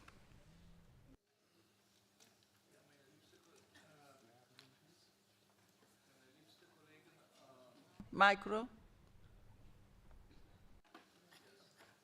Meine liebste Kolleginnen und Kollegen, ich möchte mich. Thank you, colleagues. I would like to state that this extraordinary scrupulous report is our answer to these unusual attacks against democracy and democratic countries as a result of the link between the dictatorships in Moscow, North Korea, Iran and China. And this reminds us of all these attempts to destroy our democratic systems that we've seen in the last few years. We're talking about a huge digital tsunami against Latin American countries in the Spanish version of Russia Today, the broadcaster Russia Today. And against Ukraine. Und dieselbe Sache wir. And the very same thing is now happening, that in the form of Radio Free Europe ceasing to broadcast. And the radio and its related TV program, which in so many years was supported by the United States against Chinese and Russian propaganda, have now ceased broadcasting. And we must do everything to ensure that the European Union takes over the role of Radio Free Europe, because otherwise Chinese and Russian propaganda will undermine our democracies. We must ask our colleagues in Brussels to finance Radio Free Europe. And this is an amendment that I would like to submit to the report. And I would call upon you to support my amendment in that form. Thank you. In the debate, I call next Madame Pilar Carrar. Merci, Madame la Présidente de séance, chers collègues. Thank you very much, Chairperson and colleagues. I'm very grateful for this report, which brings to light the threat of foreign interference in all the forms that it takes and all the danger that it represents for our democratic societies. It's important to give a strong signal against this interference that comes from beyond Europe, which is trying to erode our democracy, since the report talks about it as being particularly serious and persistent as well. In the report, it's, of course, the Russian Federation that is certainly not spared in any way, talking about manipulation of information, hidden political financing, the use of malign artificial intelligence, etc., even though China is, of course, mentioned. But what's really missing from the report is Donald Trump's United States, the type of country that has become since that fateful 20th of January 2025. Once elected, one of the first gestures that Trump made was to thank Elon Musk for his faithful financial support and the promotion via the platform X, and he's now his right-arm man. right-hand man, says that the man who's the richest man on the planet with an important part of Silicon Valley is supporting Trump, and this has been crucial for his power. They are working together to deregulate the economy and carrying out their fight, their battle against what they call wokeism, what they call a homogenous and totalitarian movement. But in my opinion, it's people that are just trying to protect people from different minorities, to protect them from the upswing of inequality, and to preserve the planet as well. Musk as well has not hidden his intentions about Europe, because he has publicly supported far-right parties, in particular in Germany, the UK, and Italy. But what's most serious is what's going to be happening, and it's being carried out digitally with manipulation of artificial intelligence. Washington is bringing together scientists from AI to try to get them to eliminate what they call ideological biases and to remove terms having to do with inclusion, equality, diversity, just to give some examples. And they say that there's a list of some 200 words that the administration has censored to make sure that we can forget LGBT people, disabled persons, and even the climate as quickly as possible. For all these reasons, I would like you to support this report and at the same time to fight against this upswing of populism that offers no response to people's true problems. Thank you very much for your support. Thank you. I call next Mrs. Buzic. Please, the floor is yours. Now the micro. Insert your badge. Yes, it is.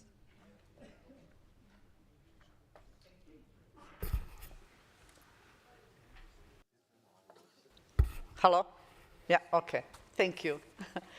Thank you, Madam President. The topic of foreign influence is the most relevant topic of our time. It affects our daily lives and it affects the security of our very continent, especially some countries like the countries of Western Balkan, where foreign influence is present and it's very obvious. Russian influence is present practically in every country, especially in Serbia, which has not imposed sanctions on Russia. Same can be said in the case of Montenegro, which is also a NATO member country. So Russian influence through these two proxies is quite effective in Bosnia and Herzegovina as well, as we heard yesterday in this very assembly. It seems that we are obviously very well aware of this fact, but are we vigilant enough? In our neighborhood, we have Chinese and Russian players who are not there to spread, who are really certainly not there to spread human rights and democracy, but they are there to spread their own influence. So we urge our Western Balkan partners to refrain from moves which could further destabilize already delicate balance of security in this region. Thank you. Thank you. Now I give the floor to Mr. Mike Reeder.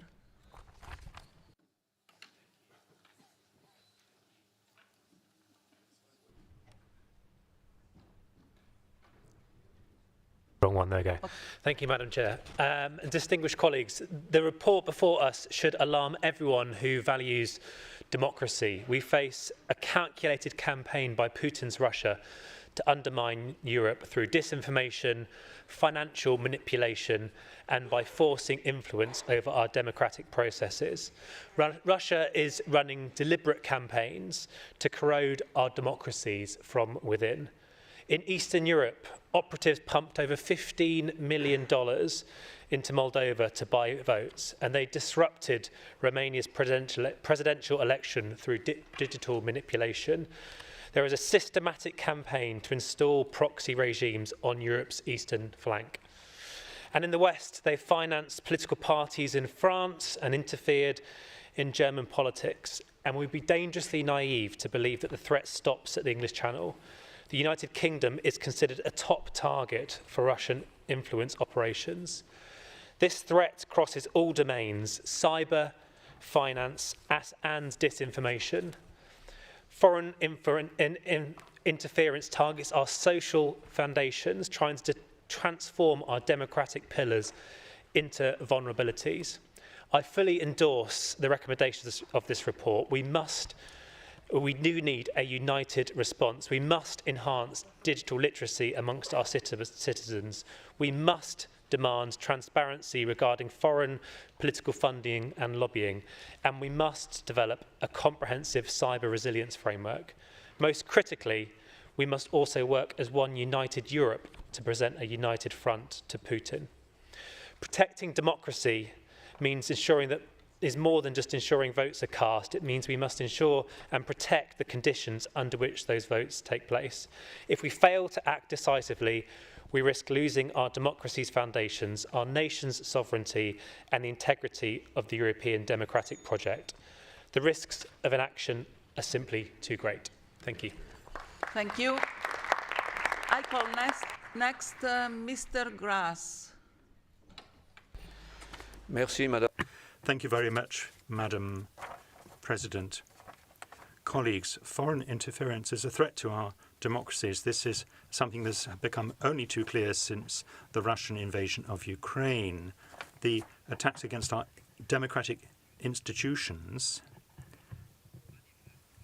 are absolutely clear now and demand our attention. Russia, China, and Iran are the main instigators of these often sophisticated interference, which are quite difficult to counter because the methods are so elaborate. We must seek, therefore, to protect our democratic values. There are a number of initiatives already, such as the Digital Services Act. And we also have the example of Finland with its media education, which encourages young people to detect misinformation. However, despite our efforts, we are going to have to make greater efforts in order to counter this kind of foreign interference. Education needs to be a particular focus because it encourages people to distinguish between what is true and what is false. The Chamber of Deputies in Luxembourg decided to submit its democracy to a stress test. A scientific unit in the Parliament was commissioned to determine how resilient our democratic principles are and to identify the best ways to strengthen our foundations. Hence, the recent motion inviting our government to reinforce our democratic resilience and countering the dangerous apathy amongst our citizens. Given these challenges, it is vital to make sure that these emerging technologies, and especially artificial intelligence, become our allies rather than weapons in the hands of potential enemies. In Luxembourg, the Parliament has recently adopted an artificial intelligence charter providing a framework based on ethics, responsibility and transparency. I would like to thank the rapporteur for her excellent work. Thank you very much. Thank you. In the debate, I call next Mrs. Stephenson. We've seen a plethora of examples of interference on social media platforms from a range of different actors, both from states, as we've heard already this morning, from states like Russia, but we've also seen it from social media companies who are farming our data and feeding off online outrage for clicks and ad revenue. And this has served to influence public debate and create distrust so that the truth is impossible to understand. And this isn't new. We've known about this since the issue with Cambridge Analytica, since the scandal in 2018. Disinformation and misinformation is affecting every corner of the world, including all of our own countries.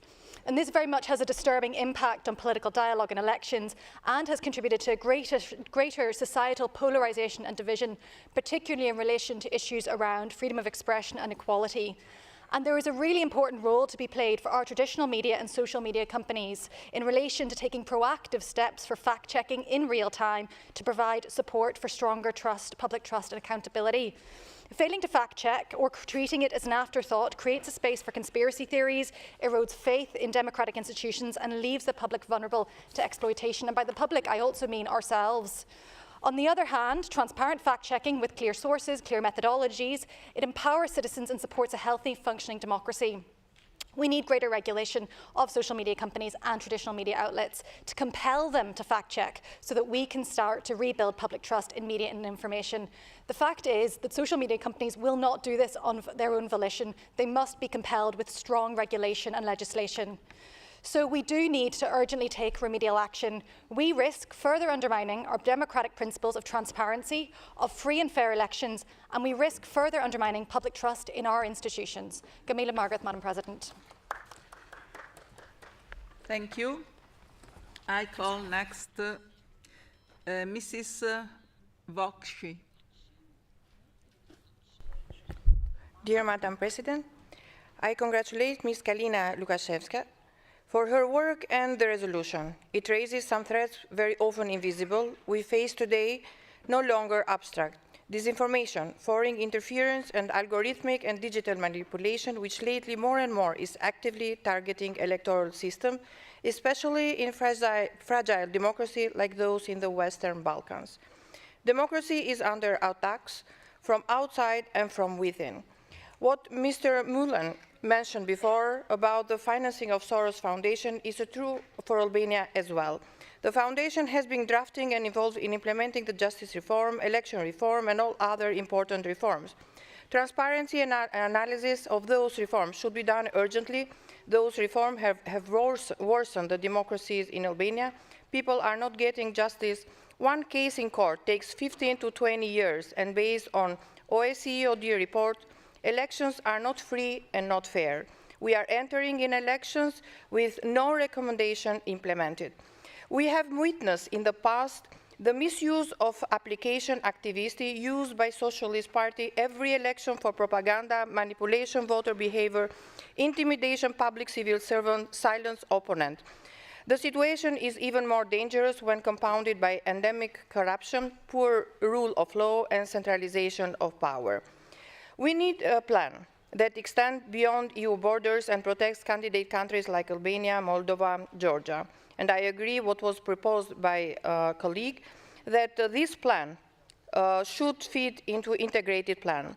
While reinforcing accountability of platforms like TikTok, Meta, and X, we must uphold freedom of speech, a fundamental right. Decisions like banning TikTok, as done by Prime Minister of Albania recently, control of internet by special equipment just some weeks before elections are autocratic in nature and undermine fundamental rights. Our message should be clear: democracy begins with free and fair elections. Thank you. Thank you. I call next Madame Karamanli. Merci. Thank you very much, Madam Chair. First of all, I'd also very much like to thank the rapporteur for this draft, so detailed and timely. It talks about various axes for work that we could be doing. It talks about coming up with new ideas, resistance to civil society, fighting against disinformation, about the need for international cooperation, etc. For various years, we've seen that there have been cyber attacks and manipulation on social media, the goal of which is to shape public opinion or to create public opinion. And we can see that there are an enormous amount of examples of that. But democratic states must be able to recall who they are. They must be able to say specifically who are their allies, but who are their competitors as well. And we must be able to talk about those that are breaching the international rights. We must be able to defend ourselves. That is important for the sovereignty of our states and to make sure that we remain sovereign in solidarity. And these are also important to remember the values of inclusion, equality, the respect of diversity, and promoting those rights that go along with it as well. We also need regulations to fight against hate, exclusion, discrimination on the networks. We also need to make sure that everyone has the right to well-founded information based on facts and not manipulative and partial information.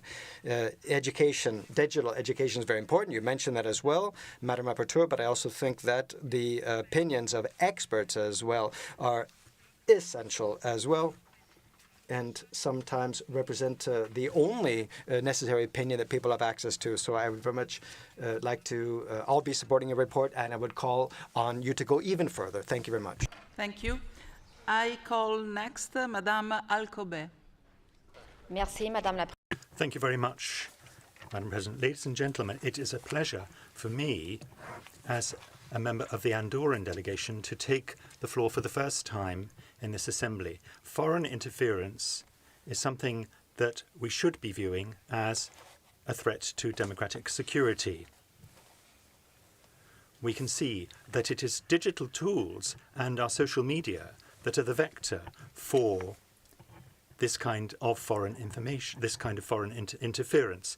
The aim is to destabilize democracy and undermine social cohesion. It can take different forms and have different aims.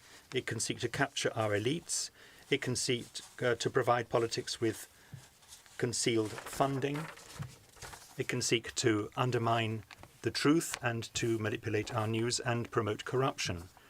But it's not easy to tackle it because freedom of expression is a fundamental principle of our democracies.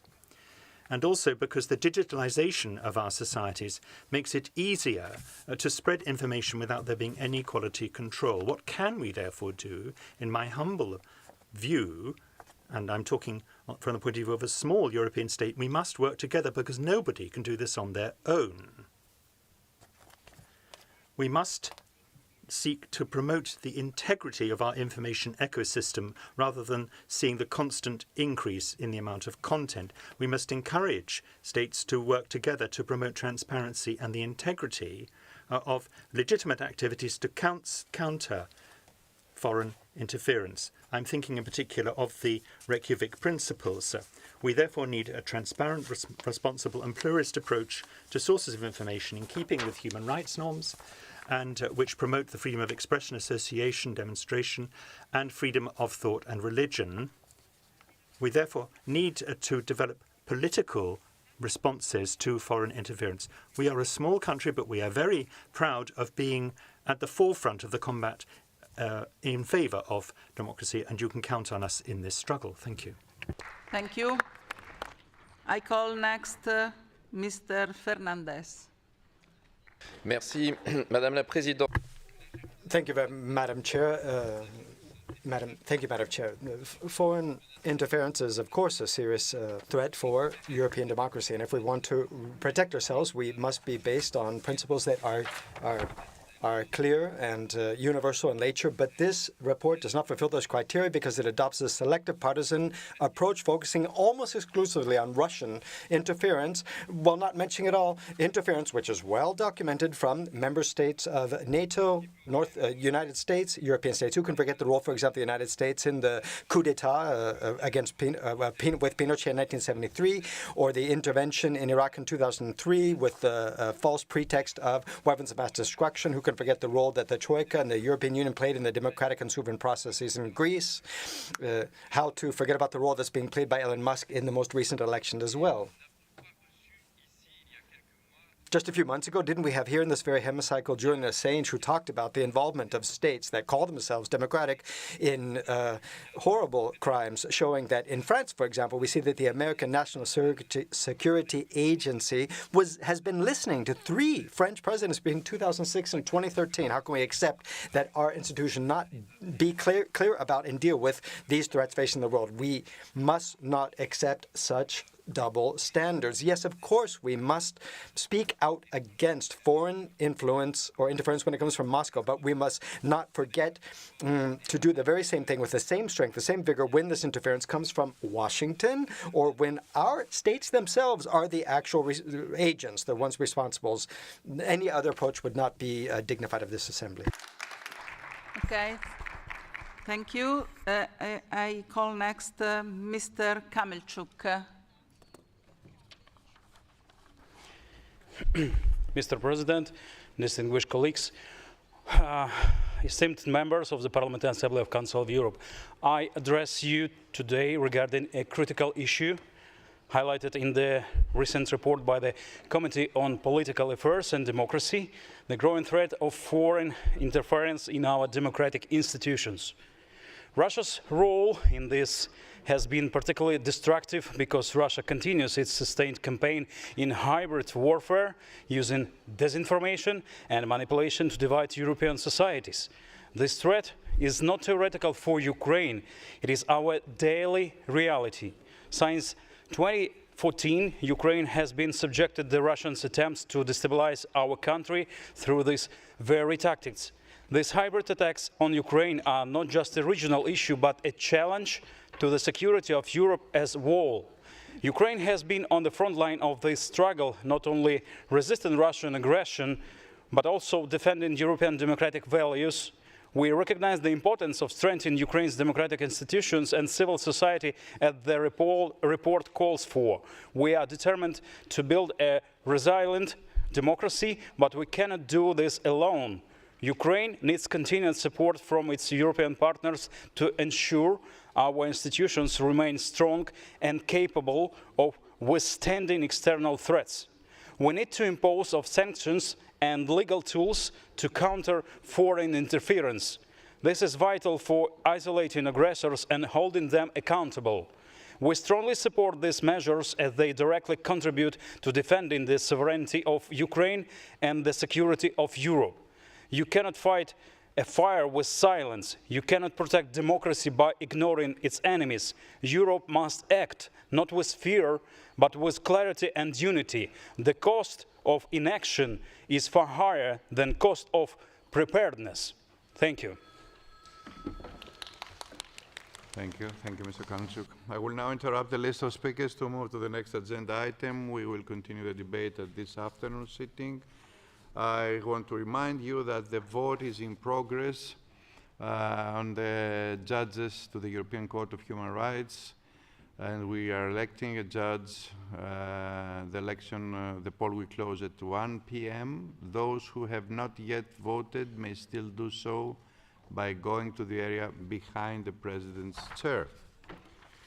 Dear colleagues, ladies and gentlemen, it is my pleasure now to welcome among us the Prime Minister of the Principality of Andorra, Mr. Xavier Espot Zamora.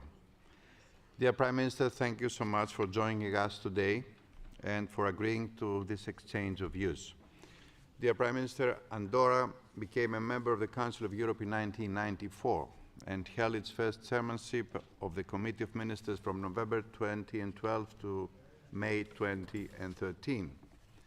The great strength of your country lies in its tolerance, multiculturalism, and intercultural dialogue.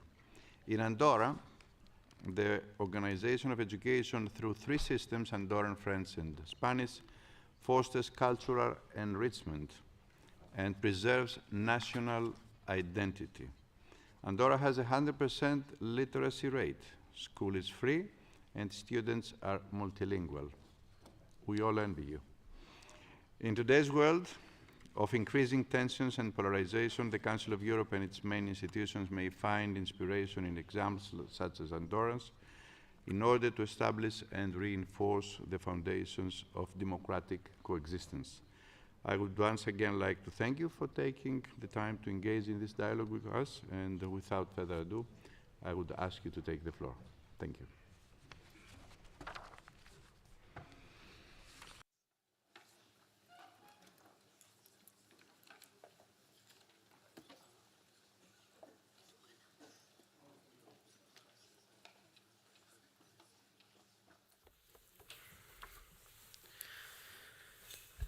Monsieur le Président de l'Assemblée parlementaire. Chair of the Parliamentary Assembly of the Council of Europe, Secretary General of the Council of Europe, Madam Secretary General of the Parliamentary Assembly of the Council of Europe, parliamentarians, ambassadors, ladies and gentlemen. I know you've just been having a very interesting debate about foreign interference and the threat that it represents for democratic security in Europe. The issue here is something that's a crucial issue that was dealt with by the heads of state and government of the continent last July in the United Kingdom in the framework of a meeting of the European political community. At that time, I recalled that no country is actually protected against this threat, which can erode one of the pillars of our democracy, freedom of speech. With the increasing digitalization of our societies, disinformation is spreading quickly. Social media have recourse to algorithms which also disseminate a large amount of emotional, often divisive information of poor quality. In the framework of the European political community, we made an agreement to work together to fight against this threat via a wide network of political decision makers and regulators. This concerted joint action to promote sources of transparent and close information is absolutely essential, and the Principality of Andorra very much wishes to take part. But you might ask, what can a country that measures just 468 square kilometers do against the global threat that the world is currently facing? What can the 87,000 inhabitants of Andorra do? In Andorra, our best weapon is our word. We are proud of a past of peace, where the speech word has been the privileged instrument to face those challenges that we've had. We have always made the choice of dialogue to make sure that the most successful social model that has ever existed on the planet could continue. Democracy. Faced with these new challenges, and more than ever, the international community must be able to reestablish universal principles and values, and to make sure that they are respected by all. And it's those principles and values which are behind the foundation of the Council of Europe. Since it was created in 1949, the Council of Europe has gone through more than 75 years of history, where we have seen that there have been some tumultuous moments. But of course, there's also been continued brilliant success that recall that this institution, its origins are that it's founded in respect for human dignity, freedom, democracy, equality, and the rule of law. Today, more than ever, in the current geopolitical situation, those values which are at the very foundation of the creation of this organization are a way to offer a peaceful response to the errors, the mistakes committed by man in the past. On the 27th of January, last 27th of January, Europe celebrated the 80th year anniversary of the liberation of the concentration camp Auschwitz-Birkenau. And what we're beginning to see is the fact that it's becoming something that's further and further away makes it even more horrible. The few people who still survived, that went through that horrible experience, recall with their voice that's becoming weaker and weaker, that nowadays, very soon there's not going to be anyone left who will have witnessed that past, and that history is not just memory, because history is not a way of transmitting trauma, what people have experienced, or wounds. However, memory is essential if we want to understand the living history of individuals. We cannot turn our backs on the past. And it's with this in mind that we offer all of our support to the work that's being carried out by the Observatory on History Teaching in Europe of the Council of Europe. Ladies and gentlemen, members of the Parliamentary Assembly, the founding fathers of the Council of Europe were leading lights. They were visionaries in creating the European Convention on Human Rights and in establishing as well the European Court of Human Rights. This is a unique instrument to protect the rights of people, to protect them from abuse of power committed by states. The role of this institution is essential as well to understand the long period of peace and social prosperity, as well as economic and cultural prosperity that our continent has had over the last few decades. It's also essential to understand the changes that there have been in the Principality of Andorra, because the court has played a fundamental role, thanks to which we were able to, in 1993, adopt a democratic and modern constitution. You see, the institutional and power system that exists in Andorra up until then favored the maintenance of political institutions that made Andorra really a de facto state, but not a de jure state. And this system no longer had its place in a modern Europe. The relation with the Council of Europe, of what some people at the time called an unidentified state object, began in 1986. There was a case against France and Spain examined by the court, which said that it could not actually make any sort of ruling because the convention was not applicable to the territory of Andorra. It's due to this, and especially in 1990, the resolution 946 of this Parliamentary Assembly of the Council of Europe that made it clear how necessary it was to accelerate that process by which the Principality of Andorra would be able to move towards a true constitutional state with the adoption of a constitution that would make it possible for it to enter onto the international scene. The people of Andorra validated that democratic and modern constitution in 1993, after which the Principality of Andorra became the 184th member state of the United Nations. The next year, in November of 1994, that is to say, a bit more than 30 years ago, we joined the Council of Europe. Over these last 30 years, the Council of Europe has become an essential ally in modernizing our institutions and our legislation, and has also helped to guarantee the balance between rights and responsibilities of citizens to help us build a modern, responsible, and sustainable democracy. The European Court of Human Rights, as well as its case law that I mentioned as well, but also the Venice Commission, the European Commission Against Racism and Intolerance, and the work that other expert groups and expert committees have carried out, and I can't mention them all, unfortunately, today. Well, thanks to all of that work, we've been able to progressively participate in a joint legal space. Intergovernmental cooperation and multilateral diplomacy is, and we're convinced of this, the best way to make our societies progress. And when faced with the tendencies towards unilateralism that we're seeing today in the backslide of the respect of human rights and the rule of law and democracy, we must remain faithful to our convictions and stay mobilized. We also have to protect our civil society. That's why we're happy to see that there is going to be the signing of the Convention for the Protection of the Profession of Lawyer very soon, which has been adopted or approved by this Assembly in its last part session. And the security of journalists and those who defend human rights is they're finding themselves more and more threatened. That's essential to assure the plurality of our democracies. We also support the mission and the work carried out by the Commissioner of Human Rights in the Council of Europe, who presented his annual report to you yesterday. There are these major challenges going on at the moment, and we need to find the proper responses to them. The Council of Europe has one of the leaders in drafting the Council of Europe Framework Convention on Artificial Intelligence and Human Rights, Democracy, and the Rule of Law, which my country has already signed. We're also following with great interest the exchange of views being carried out by the Council of Europe about the recognition of the right to a clean and healthy environment with an instrument which allows to be able to deal legally with this great challenge that the world is facing right now, which is climate change. The history of Andorra, ladies and gentlemen, has not seen huge battles or long lineages of monarchs, nor has it been written by armies or kings.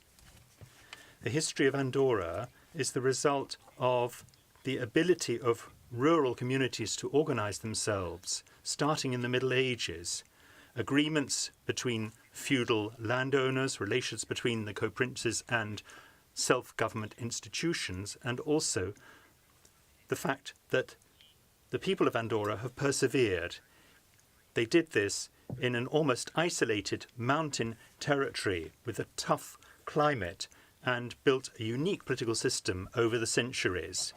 Whilst there were unending conflicts on the old continent, Andorra sought to draw on its unusual nature, and what has invaded us centuries later is our pride to be the owners of a territory that has not known war, has not seen armies, and whose commitment to peace and the extension of human rights and dialogue as a solution to conflicts is what prevails over everything. For this reason, Andorra has a very clear position on the Russian invasion of Ukraine. We consider that this war of aggression, this major war of aggression, is a flagrant violation of international law. Andorra has always supported Ukraine and will continue to do so. We welcome the Council of Europe's work vis-à-vis via the Register of Damage, which has meant that we've been able to determine exactly what the extent of the damage is. And here we are contributing to the development of the Claims Commission and are following very closely the establishment of a special tribunal to counter the crime of aggression and counter the impunity of the aggressors. Over the centuries, our unusual history has meant that we have been able to enjoy more freedom than has been the case in neighbouring countries. And in the present age, we have been, in the 20th century, a country of refuge for people from the Spanish Civil War, the Second World War, and a lot of these people didn't end up going back. They stayed and contributed to the development and modernization of Andorra. And this spirit of welcome, giving people a second chance as they flee armed conflicts, continues to prevail, given that we have welcomed some 300 Ukrainian refugees. As of the second half of the 20th century, Andorra started unprecedented economic and demographic growth. We were a rural agricultural country. This made way for a country based on services, trade, tourism and finance, which saw great prosperity take root and great well-being amongst the people of Andorra, as well as the people coming from other countries, especially from Spain, France and Portugal. These have been vital for growth in Andorra. And I'm not just talking about economic growth, I'm also talking about a more open and more cosmopolitan society. Alongside our institutional and political system, which was not internationally recognized and which was no longer appropriate at the end of the 20th century, our closed economic model was no longer relevant. We therefore sought to start a new standardization process in the area of taxation and the economy. At the beginning of the 21st century, we saw major reforms take root, which greatly modified our economy and our fiscal model. Our monetary agreement with the European Union going back to 2011, setting up a fiscal system, opening our economy and extending economic rights to all residents as of the first day in which they arrived in the country, and putting an end to foreign participation in capital of our companies, led to the complete abandonment of banking secrecy and meant that we left the list of tax havens, and we have been able to enforce our campaign against money laundering. And I would like to underline our cooperation with Manival, which has been so vital as part of this process. In just a few years, we have demonstrated in Andorra that despite the fact that we are a small country, we have been capable of huge efforts. And the result of this sincere set of efforts led to the signature of the first set of double imposition, double taxation agreements with France, Spain and Portugal, and the number of countries is now 21. Signing these conventions has been vital in terms of revising our financial and economic model, which is now standardized and respected.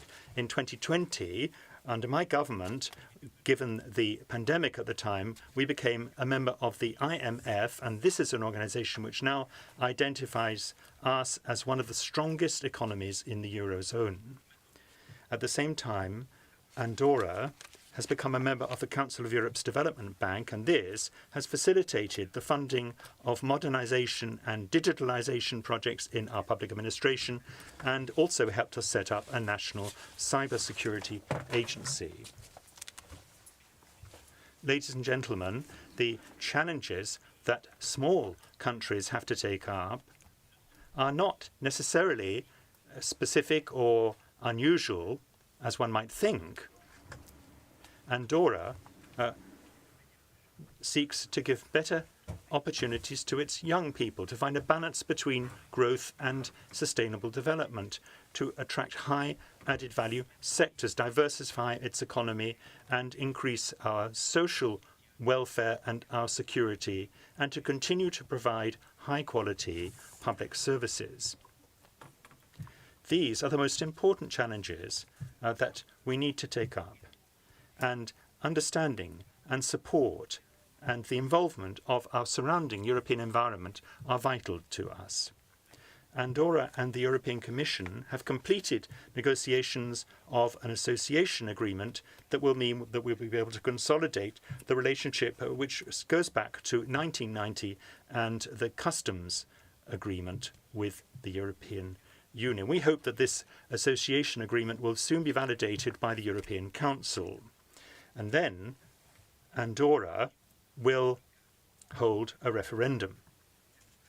And this relationship with the European Union should help us to diversify our economy and offer our citizens an equality of opportunities in this area of common values. And here we hope that the accession of the EU to the European Convention of Human Rights, currently being negotiated, will soon be the case. Ladies and gentlemen, as I have already said, the relationship between Andorra and the Council of Europe has been vital for our institutional and legal development. Thanks to this cooperation, we have moved forward in modernizing our legislation. We have come into line with European standards in terms of justice, transparency, countering corruption, and more recently in the complex area of artificial intelligence. And this has put us in a position to ensure that the development of these new technologies upholds fundamental rights, and particularly for our young people. 13 years ago, the Principality held the presidency of the Council of Europe, and its main priority at the time was education in democracy and human rights. We did that because we firmly believe that education is the most powerful tool when it comes to ensuring real social cohesion, because it sets the appropriate example and contributes to the proper workings of democracy and the provision of freedom and equality. The 10 principles for democracy adopted at the Heads of State and Government Summit in Reykjavik in 2023 identify the importance of education for human rights and democracy and stress the need for greater participation of our young people in political decision-making. Given this aim, moving towards the European area of education and citizenship and human rights is something that we see right before us now. I would like to take this opportunity to greet the presidents of the Committee of Ministers who prepared the way to Reykjavik and those who have seen to the implementation of its principles since then. This declaration is a renewal of the vision and the objectives of the Council of Europe. And in this context, I would like to congratulate the Luxembourg presidency on the ambition of its programme, looking forward to the ministerial meeting in May. And I can confirm that our foreign minister, Ms. Imma Thor, who is with me here today, will be present at that occasion. I would like to support the Secretary-General in his objective to establish a new democratic pact with the citizens of Europe. We agree with you, Mr. Secretary-General, that revitalizing democracy must be the priority for the Council of Europe for future years. The current period is vital for the future of Europe. We are dealing with global challenges that go beyond our frontiers: climate change, humanitarian crises, the challenge of new technologies and the defense of democracies, given internal and external threats. Andorra, despite the fact that it is a small country, can play an active role in building a collective and effective and supportive response to these challenges. Our voice, as of that with any other state, must be heard in our diverse and plural Europe. And today, before this assembly, Andorra reasserts its wish to continue to be a model of peaceful coexistence and upholding the respective democratic principle. We would like to reiterate our determination actively to take part in the work of the Council of Europe, consolidating our institutions and sharing our experience with all the peoples of Europe. We believe in a Europe which is capable of uniting its efforts in order to ensure that justice and freedom prevail amongst its citizens. Solidarity amongst our nations must be the cornerstone of our common project. ladies and gentlemen, on the 20th of March last, the General Syndic, who is the Speaker of our Parliament, pointed out here in this hall that democracy is above all an attitude and something which means that in Andorra we are aware of the fact that it is one of the most important achievements that we have made over the centuries, and I would like to underline the importance of those words today. On behalf of the people of Andorra, I would like to thank you for your attention, and I would like to underline our true wish for a strong, united Europe which is faithful to its founding principles. And together, wherever we are in Europe, whether we are from a big country or a small country, we must continue to build a Europe where our actions are guided by dignity, democracy, and justice. Thank you.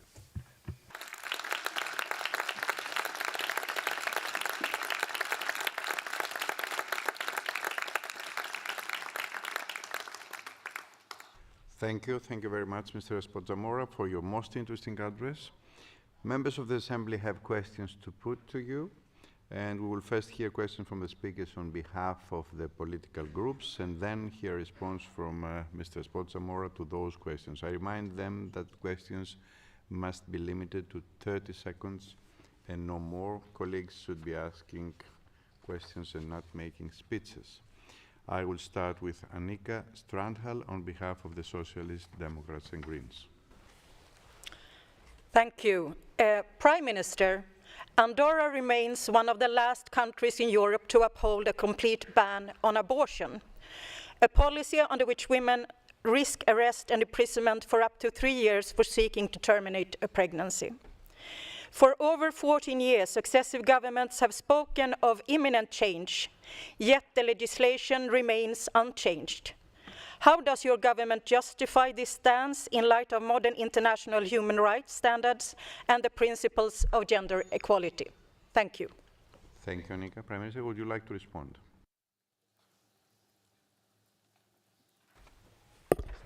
Thank you very much. If you don't mind, I will answer in French. It's easier for me. Je vous remercie pour... Thank you very much for the question.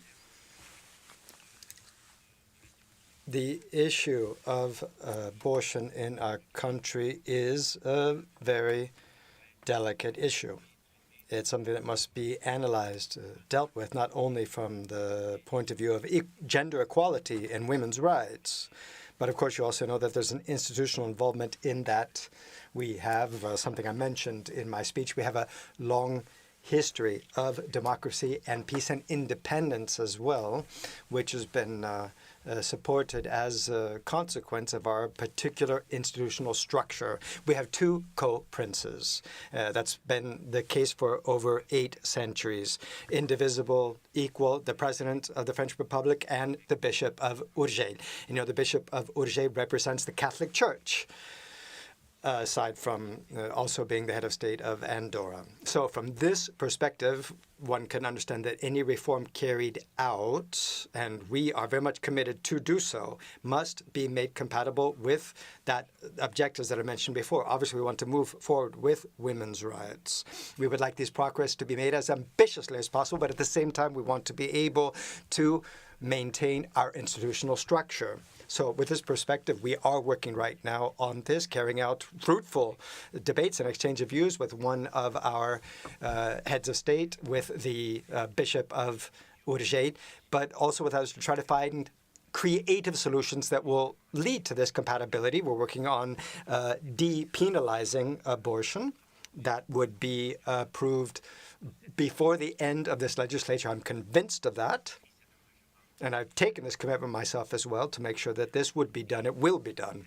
And that will perhaps make it possible as well for women to be able to abort on Andorran territory, but there will be economic support for women who are in vulnerable situations to such a mistake that from a practical point of view, practically at least, there will be no possible penal response to anyone who has an abortion. There will also be support and public compensation for the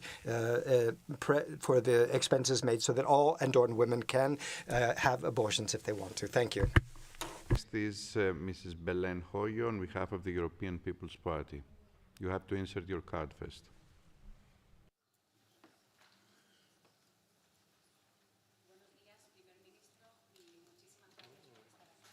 Como sabe, los desafíos. As you know, the challenges that we've got internationally are multiplying day after day, and the geopolitical situation at the moment is quite tumultuous, very complicated. In such a context, the great powers are fostering bilateral relations, bilateralism. And obviously Andorra, which is a small country, that's not something that's good for it. That's what we wanted to ask you. How do you intend on fostering and promoting multilateralism, and if you have any specific measures in mind? Thank you. ¿Puedo contestarle en castellano?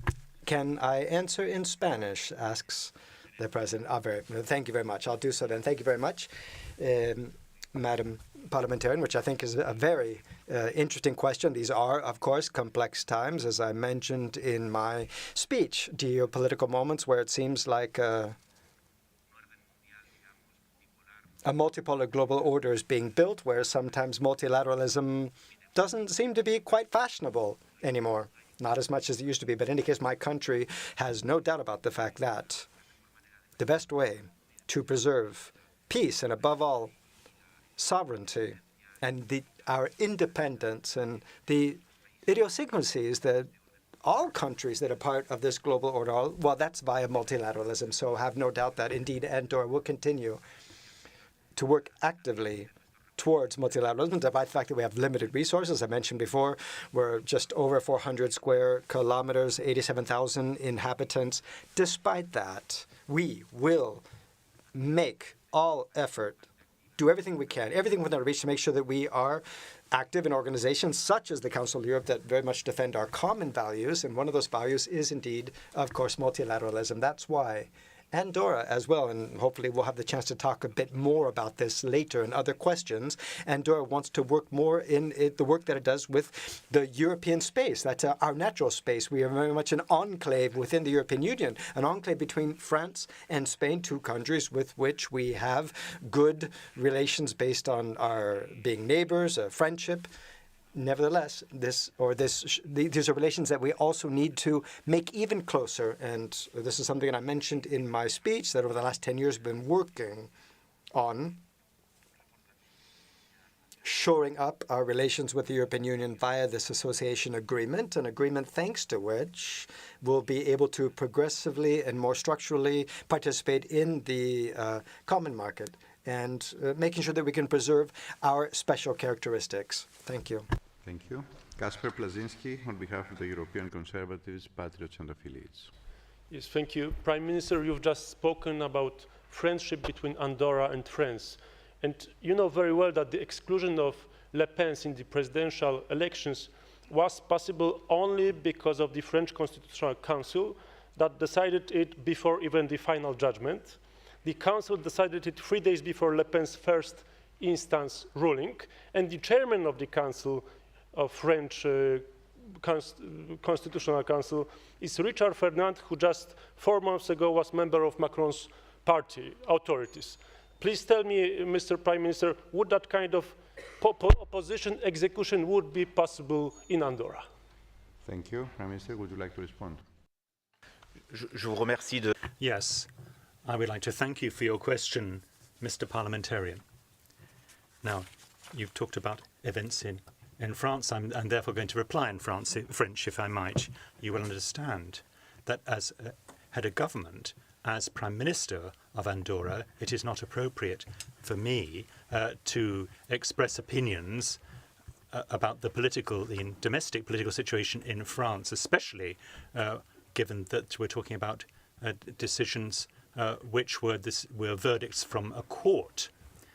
We believe in the common values that I've already mentioned. We believe in the independence and sovereignty of states and their domestic affairs, and we respect the separation of the branches of power and respect legal court decisions in a democratic country like France. Thank you. On behalf of the Liberal Democrats, Mariana Puliek. Thank you, Mr. Espot Zamora. Welcome on behalf of the ALDE group to the Assembly. You highlighted the role of education in promoting democracy and human rights. In that light, how Andorra is training young people to use new technologies like artificial intelligence, like digital platforms, not just taking care of their risks and not just training them to use them safely, but as a tool for inclusion, participation, and social cohesion. Thank you. Thank you. Prime Minister. Yes, thank you very much for your question. I'm going to try to answer briefly. In Andorra, you have a national strategy for digital transformation, which will go through several years, and it's been operational through the Digital Transformation Program of Andorra, of which an update has been defined for the period 2024-2027. No? And it is articulated around a strategic vision of the government of Andorra, which is aligned on the European strategy on digital issues.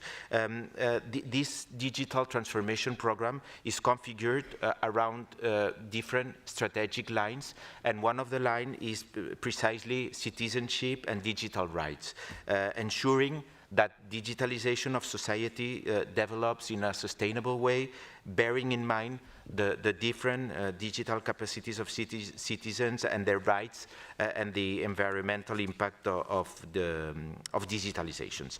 And we have some main milestones that have been reached in 2024 and other milestones that are planned in 2025.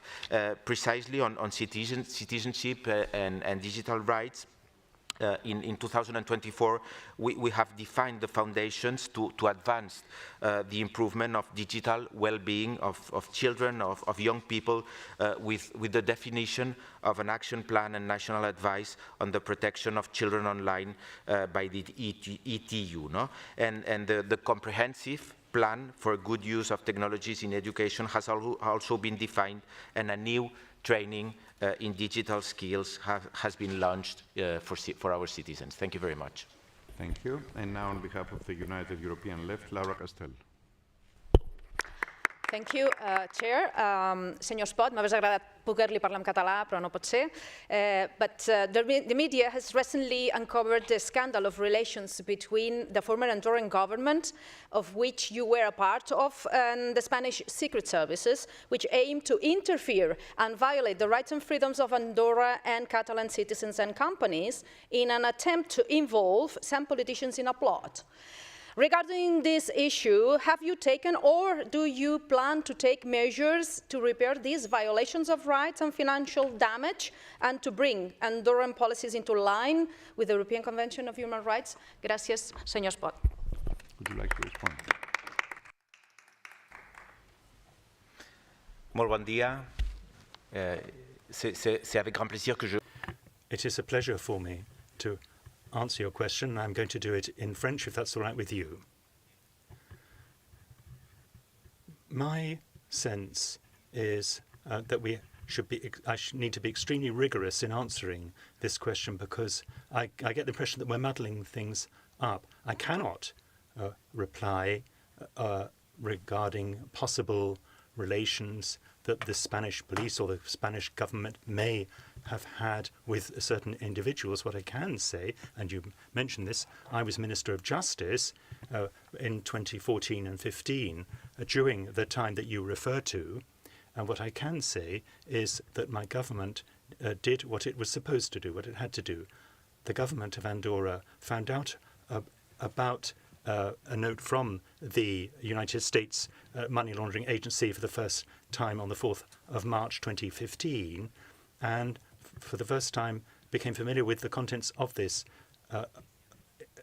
information on the 10th of March 2015. On the basis of this, and this is something that you can verify, we in Andorra did what we did. We saved the Andorra financial markets and took every necessary step. And I can say clearly, and I'm aware of the facts, that members of the Andorran government and Andorran institutions with the object of no pressure from anybody else, from any political personality to undertake the intervention. This intervention was the necessary consequence of a note sent by the FinCEN, the American agency, which the government of Andorra became aware of on the dates that I've specified, and the contents were published, as I've said, on the 10th of March 2015. Thank you.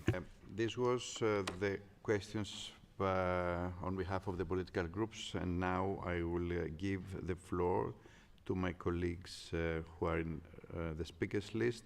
I have 4 of them, so I would like to ask them all to address their questions, and then please take some notes if you want and give an answer to all of them. I will start with Mr. Vladimir Vardanyan. Vladimir, you have the floor. Thank you, Mr. President.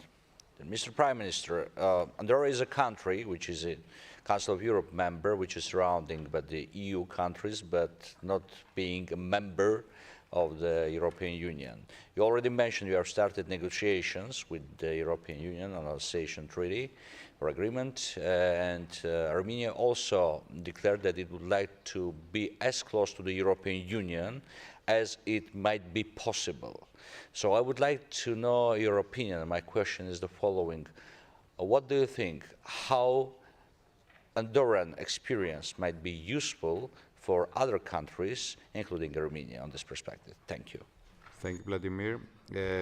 Gerardo Giovanoli is next.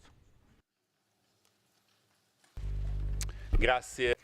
Thank you, President. Thank you, Prime Minister, for your statement. And I would like to greet you as the second smallest country of the Council to the 5th one.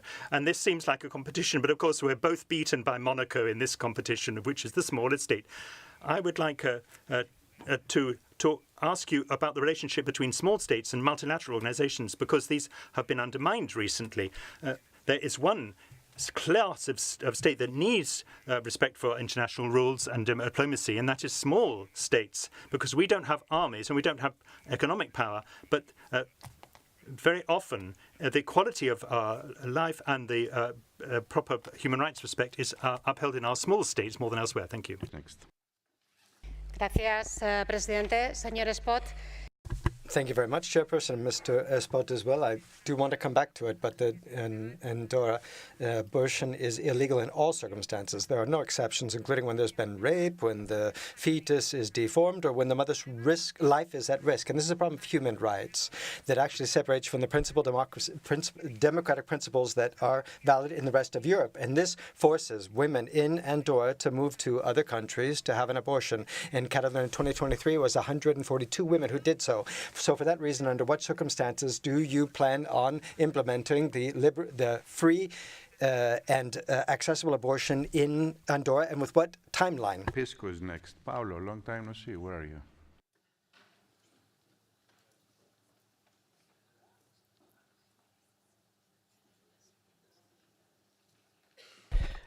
Thank you, dear Chair. I will speak in Spanish. Señor Presidente, Mr. Prime Minister, in Andorra, there are foreign communities who are more than half the population, especially people from Spain, France and Portugal. Some of them have been in the country for decades, but there is a problem. These people do not have political rights. They're limited, therefore, as citizens. And as Andorra becomes closer to the European Union, is the government looking into the opportunity of providing citizens from the European Union with the possibility to vote in local elections? Thank you. Thank you, Paolo. And now with the floor to Mr. Espot Zamora to reply. Thank you very much. I'll try to answer briefly to these different and various questions. Maybe podemos empezar con la cuestión del aborto, porque es una cuestión que... I'd like to start with the question of abortion. I've already replied to a similar question, and you have asked the question again. I have no problem with that, but I can reply again. But there's not much that I can add to what I've already said. I can only say that obviously Andorra is firmly committed to gender equality and the rights of women. I think this is something that we have clearly demonstrated as a result of many reforms over the last few years. For instance, setting up a special Secretary of State for gender equality, which is part of the government and which transmit this idea of transversality of our gender policies. And I think we've done this also by having approved a law on gender equality, the equality of men and women, that is one of the most avant-garde laws in Europe. But we have this reality when it comes to abortion. But this is not a matter of a lack of conviction, political conviction, nor is it a decision rooted just in ethics or religious, but it's also a fundamentally institutional issue. And this is why, because of our unusual institutional situation, which has been built up over centuries and centuries, this is a structure in Andorra which is very unusual. And ultimately, it has been very useful for the survival of a tiny country like Andorra. And therefore, when we engage in reforms, we have to balance all these things up. And we're taking all this into account. We're having a serene and frank debate with the bishopric in Andorra in order to find a solution which suits all the interests in play. And at the same time, we want to make sure that abortion is available. There will be no doubt about this. But it will not be possible for abortion to take place in Andorra, but we will be providing support. Public services will be provided, and there will be financial support for women who find themselves in a vulnerable situation. And therefore, what we're trying to achieve is the same practical effect without any kind of criminal punishment of anyone who engages in an abortion. So I hope that I have replied to your question, and I'm just pointing out that this ambition that we have is something that will lead to a change in the next few years, and that will happen before the end of the current government. On the question of nationality now, what is clear is that Andorra has a system based in its constitution which doesn't prohibit double nationality, but we have you have to wait for 20 years, and it's only 3 years if it's via marriage, and it's only 10 years in other circumstances if you wish to become Andorra. But our guests from Portugal, Spain and France, these are the countries which we have the closest relation with. A lot of people have been in Andorra for a long time. But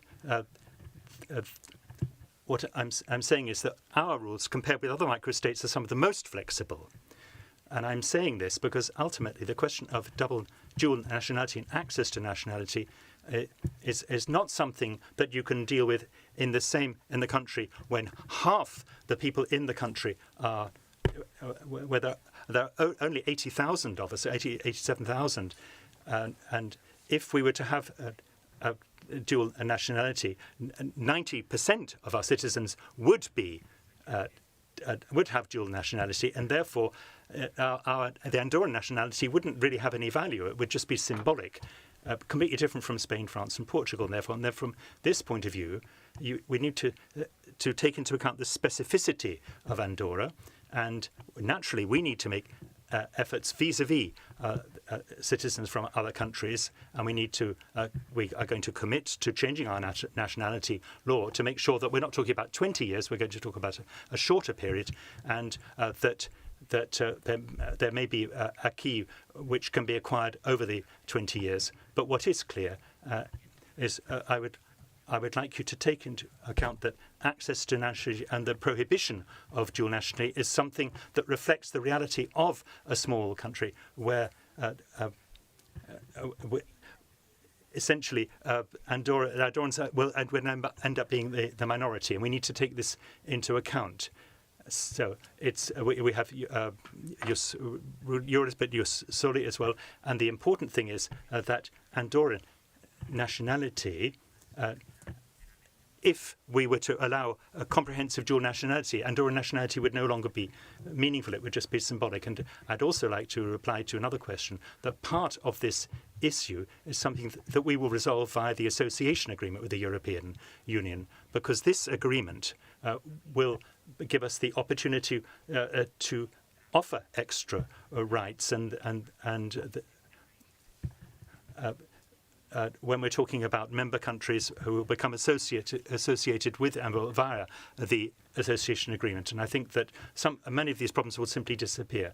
But bearing in mind that foreigners in Andorra can enjoy every other right in Andorra as of the first day in which they arrive in the country.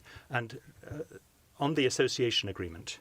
To your questions, I would say that the discussions regarding the conclusion of the association agreement between the EU and Andorra and San Marino are nowadays at a pivotal stage, no? Following nearly 9 years of negotiations and more than a year after finalizing the discussions at the negotiators' level. In our view, we have reached a balanced, a mutually beneficial and a comprehensive agreement. The challenge has been considerable, but I think that we have succeeded in delivering a text that fully respects the mandates entrusted to us by the Council of the European Union and as conveyed by the European Commission and by the government of Andorra, obviously. No?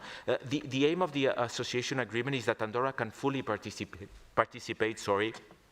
in this market, in the common market, in an adapted way, maintaining our specificities, and all this will, in our point of view, will facilitate trade, the mobility of people, the provision of services and financial investments, and will also create opportunities for the citizens and businesses of our country, which we do not have at this moment. No? Participation in the internal market also allow or will allow Andorra to participate to European programs, which is a very successful network of European cooperation that we not have at our disposal now. No? And it is important also to stress that taxation, that is to say tax regulation, foreign policy, border control are outside of the association agreement, as well as policies that are no longer within the competence of the European Union, such as public health, education, culture, social policy. No? Anyway, and I want to say this here today, we deeply appreciate the unwavering support of the member states through this process. The rotating presidencies of the Council of the European Union, I think that have played a crucial role in fostering discussions, facilitating progress on multiple occasions during negotiations, and continuing to do so in the current phase. And I think that we can take collective pride in the work accomplished so far. You know that Europe all the world is navigating uncertain times, and the European Union and its values, I think that serve more than ever as a guiding beacon amidst this uncertainty. While the association agreement, and I answer concretely to your question, may be a modest contribution to the European Union integration process from a legal perspective, I really think that is a highly innovative tool, one that could, as you said, in the future, facilitate the participation of additional countries in the European Union's internal market and contribute also to a stronger Europe. I think that there's a question. Yeah, the San Marino's parliamentary. I would say that you were talking about small states and multilateralism. I would say that today, more than ever, the value of multilateralism, and the Spanish parliamentary also was talking about that, cannot be overstated. In a world that is increasingly defined by complex challenges ranging from climate change to global security. No nation, regardless of its size, of its power, can effectively address these issues in isolation. No? And for small states like ours, I think that multilateral institutions with the Council of Europe and the United Nations at their core provide an indispensable platform for our voices to be heard and for our interests to be safeguarded. No? I think that it ensures that decisions affecting global peace, development, and justice are made, as I said before, collectively guided by principles rather than power. And we have to preserve that. We have to fight in order and stand together in order to continue on this way, in my opinion, and in the opinion of the government of Andorra. Thank you very much. Dear Head of the Government of the Municipality of Andorra, I want to thank you so much for being with us today and for accepting to answer questions addressed to you by my colleagues. Thank you so much.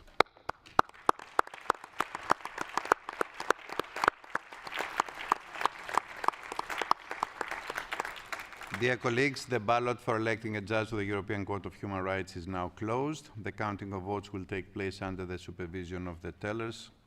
I invite them to go at once to the count that will take place in the room set aside for this purpose. The results of the election will be announced at the opening of the afternoon sitting. The Assembly will hold its next public sitting this afternoon at 3:30 p.m. with the agenda approved on Monday. The sitting is adjourned.